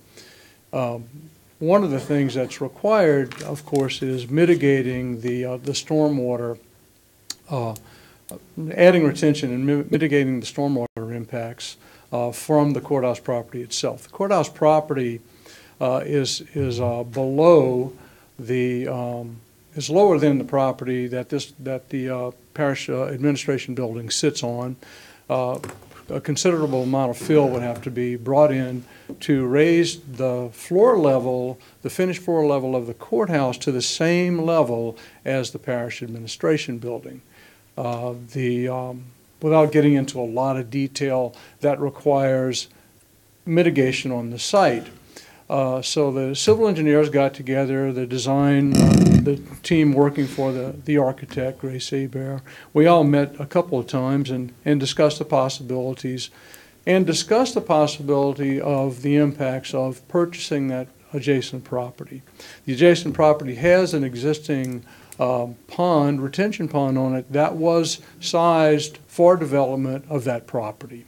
The property was never developed, and so the pond's still there for that size. The design of the courthouse would require, if we didn't have that adjacent property, it can be done. I don't want to mislead anyone into thinking that it couldn't be done. It can be done.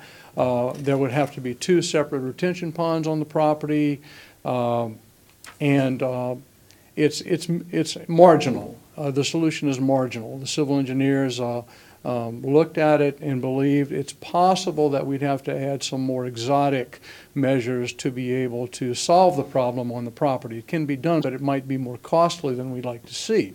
So we looked at the possibility of enlarging the retention pond on the adjacent property if we had that option. And a couple things happened. One, we solved the retention problem without having to use any property on the courthouse property. In fact, that could be some green space instead of, or even additional parking if we needed it, or building expansion if we needed that. So we could expand the retention pond in the adjacent property to solve our problem on this property. A couple of things happen as a result of that. One, we can use the fill from expanding that retention pond onto the courthouse property. The savings that would result from using the fill is a savings in the reduction of haul distance from hauling in the fill from some other site. So the estimate that we came up with was a savings of about $80,000 to $100,000 in just the haul cost alone. If a more exotic solution was required for retention on the courthouse site without that adjacent property, it would be more costly. With the adjacent property, that problem goes away. We also it also gives us a better assurance that we're properly handling the flow that's coming through that property from the south. It all goes through there into New River, through the school, high school, and everything else, through culverts under East Worthy. So a lot of problems get resolved with the purchase of the property. I personally think it's a very good move for the parish. We haven't looked at this in great detail, just enough detail to be able to bring to you this situation and say, we recommend that you seriously consider this. We think it's a good deal. I'm happy to go into more technical details if you'd like to, but that's the gist of it. So we'll open the floor for questions. Mr. Todd Lambert. Mr. Gasper, how big a piece of property is this? It's almost 5 acres, I think, 4.5. 5.5. And that is market value on that property? Was that appraised? I think it was appraised, Kenny, at $500,000? It was appraised a little higher than what we paying for it. The gentleman asked for more, and then we negotiated, and he came down to $450, which basically that's what he's got in that part of it. He owns all those front buildings also. And one thing that Gasper left out is, in the back, we're going to do secure parking for the judges and whoever needs security, and we'll barely use that property to possibly get 2 more exits to get them out of there instead of just going to Worthy. They'll barely hit 2 different areas, which would be 44 and then Hamilton Street also. Right, so they can come through the subdivision. Yeah, one other question, I guess. Yes. They have to build this courthouse, and they had to supply the dirt or whatever that it needed. Correct. Wouldn't this come from the funding from the courthouse instead of private funding from the parish government? They have like 300 right now. That was, we didn't want to deplete it all, so we talked about 225 and 220. Putting up. Then the property would be all ours. So. Yeah. Okay. That's all I had. Thank you, guys. Sure. Mr. Kluwat. Gasper, thank you. I don't see losing this opportunity to expand and grab that within one complex for our ability to grow in the future, I agree. you know? And it has rear access. Yeah, one thing Mr. And- Matas mentioned I failed to is that it would provide a more secure road inlet from Burnside as opposed to off of East Worthy to escort prisoners, for judges and other people to come into the secure parking behind the courthouse. So it's another advantage. Yes, and I'm in favor of this, it's based on the fact that we just go don't ahead. get this opportunity You gonna move? to grab. So, I'll go ahead and make that motion. I'll second I it. have a motion by Councilman Todd Lambert, a second by Councilman Aaron Lawler. Any further questions? Any objections? Hearing none, that motion passes. Thank you very much. Item number 11, approval of a cooperative endeavor agreement by and between the Road Lighting District Number 6 and the City of Gonzales, whereby Road Lighting District Number 6. Motion. There you go. Second. Have a motion by Councilman Turner, a second by Councilman Todd Lambert. Any questions? Any objections? Hearing none, that motion passes.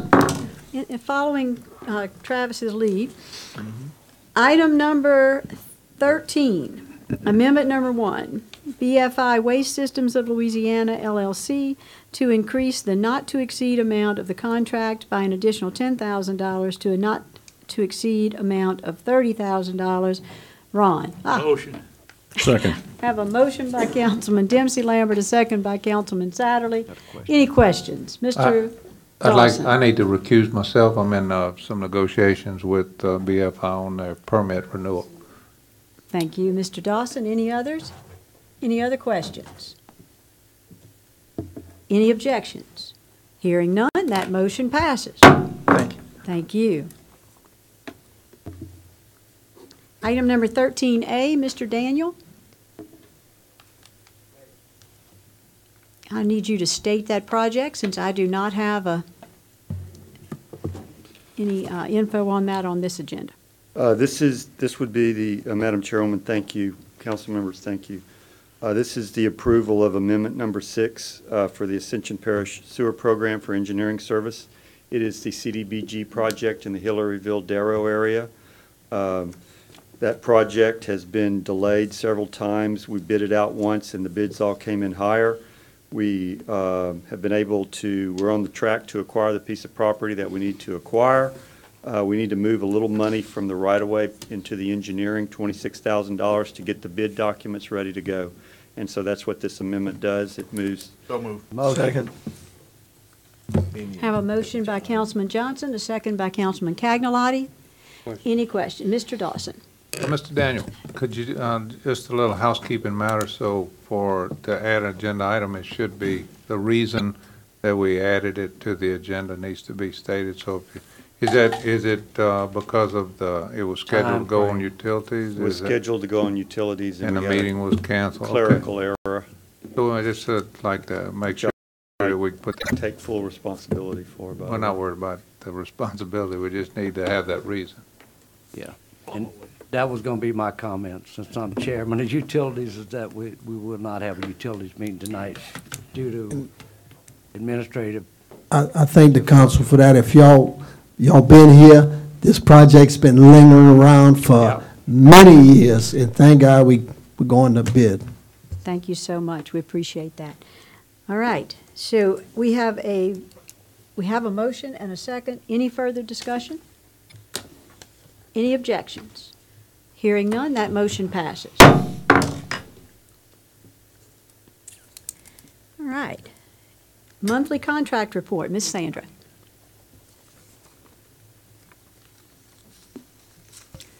Good evening. You have before you the list of all contracts that were entered into in the month of July. Do you have any questions? Does anyone have any questions on that contract list? All right. Thank you. Then we will move along. Thank you, Ms. Sandra. The sales and use tax report, Ms. Gwen. Thank you, Madam Chairman. You have before you your regular sales and use tax report. This is collections for the month of June based on May sales. And you can easily see that the monthly comparisons are mostly flat for all of our 3 districts that have sales taxes. The year-to-date figures are still lagging compared to 2017. The budget comparisons are still positive. And you can quickly look over the charts, and if you have any questions, I'll be glad to answer them.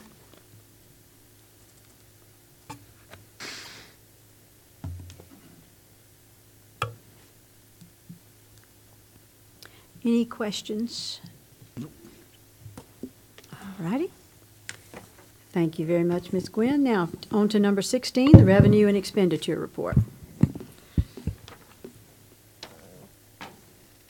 Good evening. Before you are the monthly reports for June 2018. Revenues are at 40.13%. Expenditures are at 42.57% at 50% of the year. Page 3 are charts that compare year-to-date revenue and expenditure for both operating and capital to the budget. Page 4 and 5 gives a brief explanation of the funds that are highlighted on page 1 and 2 that are under the budget for revenues and over the budget for expenditures by 5% or more. And the last page reflects checks issued in June that were over $100,000, and the total of the checks were $2,429,564.72. Once you review the report, if you have any questions, I'll be happy to answer them. Any questions, gentlemen? All right. Hearing none, we'll move on to item number 17, the bid items. To accept the lowest responsive bid, Ms. Jones. Good evening. On July 10, 2018, the Purchasing Department received 2 bids for the re-roofing of Ascension Parish West Bank Human Resources, the Armory, and East Bank Courthouse.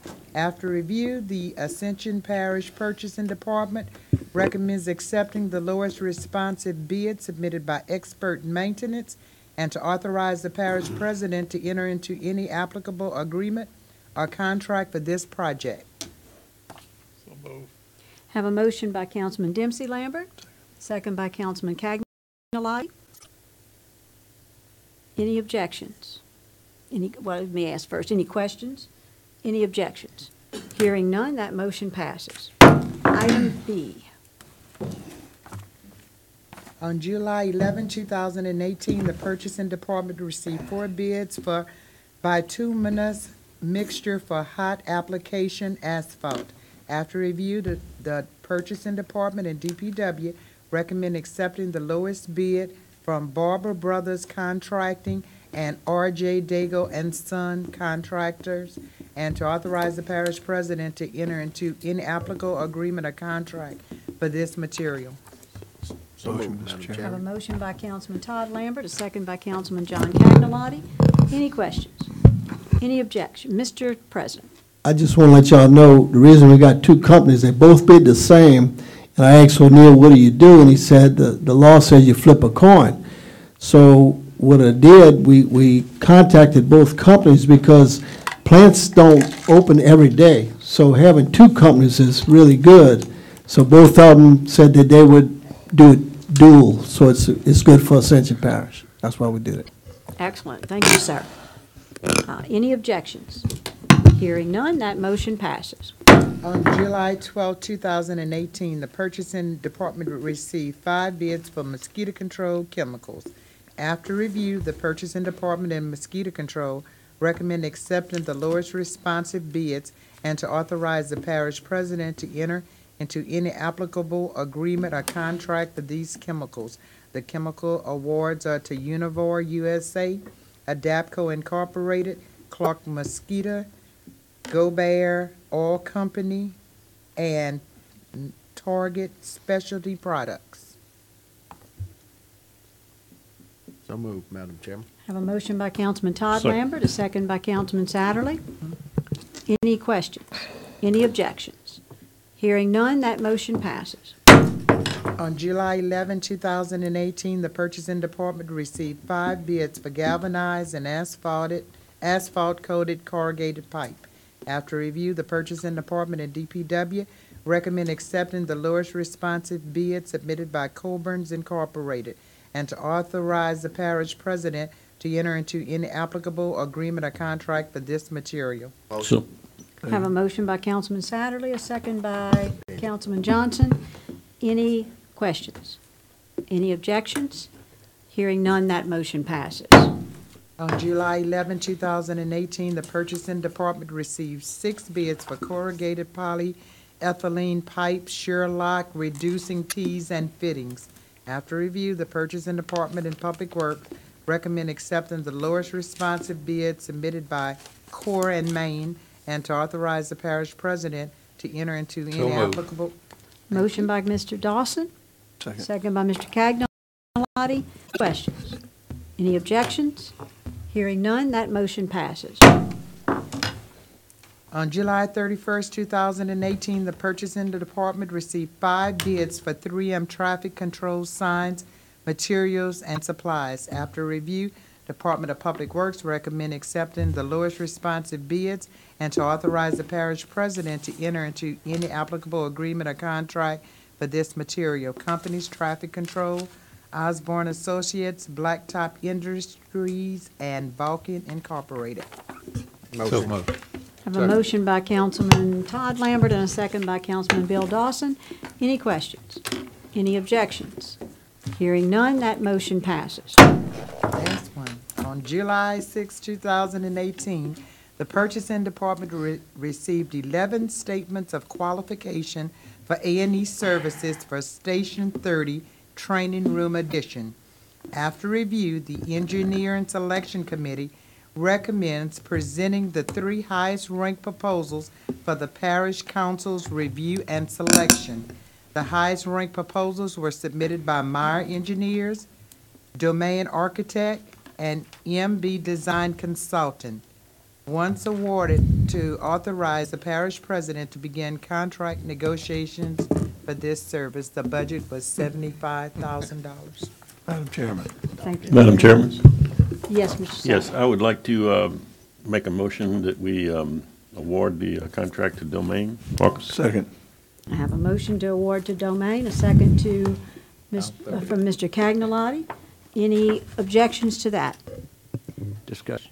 Any Okay. discussion? Yep. Yes, I'm Mr. sorry, I had to take a quick break, but we had the same latitude. We'd worked Absolutely. with the Santamon Fire Department, so District 1. Thank you, guys. Appreciate all the job y'all doing. Absolutely. Thank you very much. So we have a motion, a second. Any other questions or Yes. comments? Mr. Dawson.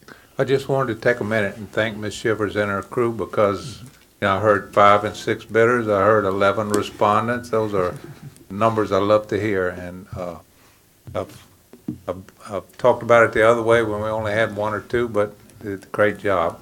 Thank you very much. Mr. Satterly. Thank you, Madam Chairwoman. I just want the record to reflect the reason I made this motion.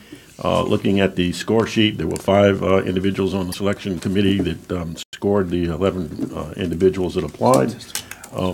And what essentially happened is we had Meyer, Domain, and the third company in a statistical dead heat. In fact, the difference between Meyer and Domain being 410 and 406 respectively, if you divide that by the 5 judges, it gives you an 82 versus an 81.2 mean, which is less than a 1% difference.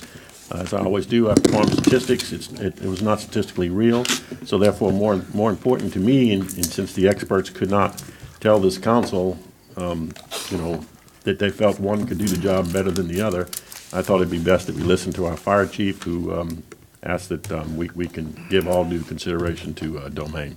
Thank you for that explanation, Mr. Sadler. I think that was general consensus. So do we have any objections? Hearing none, that motion passes. I would entertain a motion to adjourn. Motion adjourned. Second. Happy birthday, John. Get on.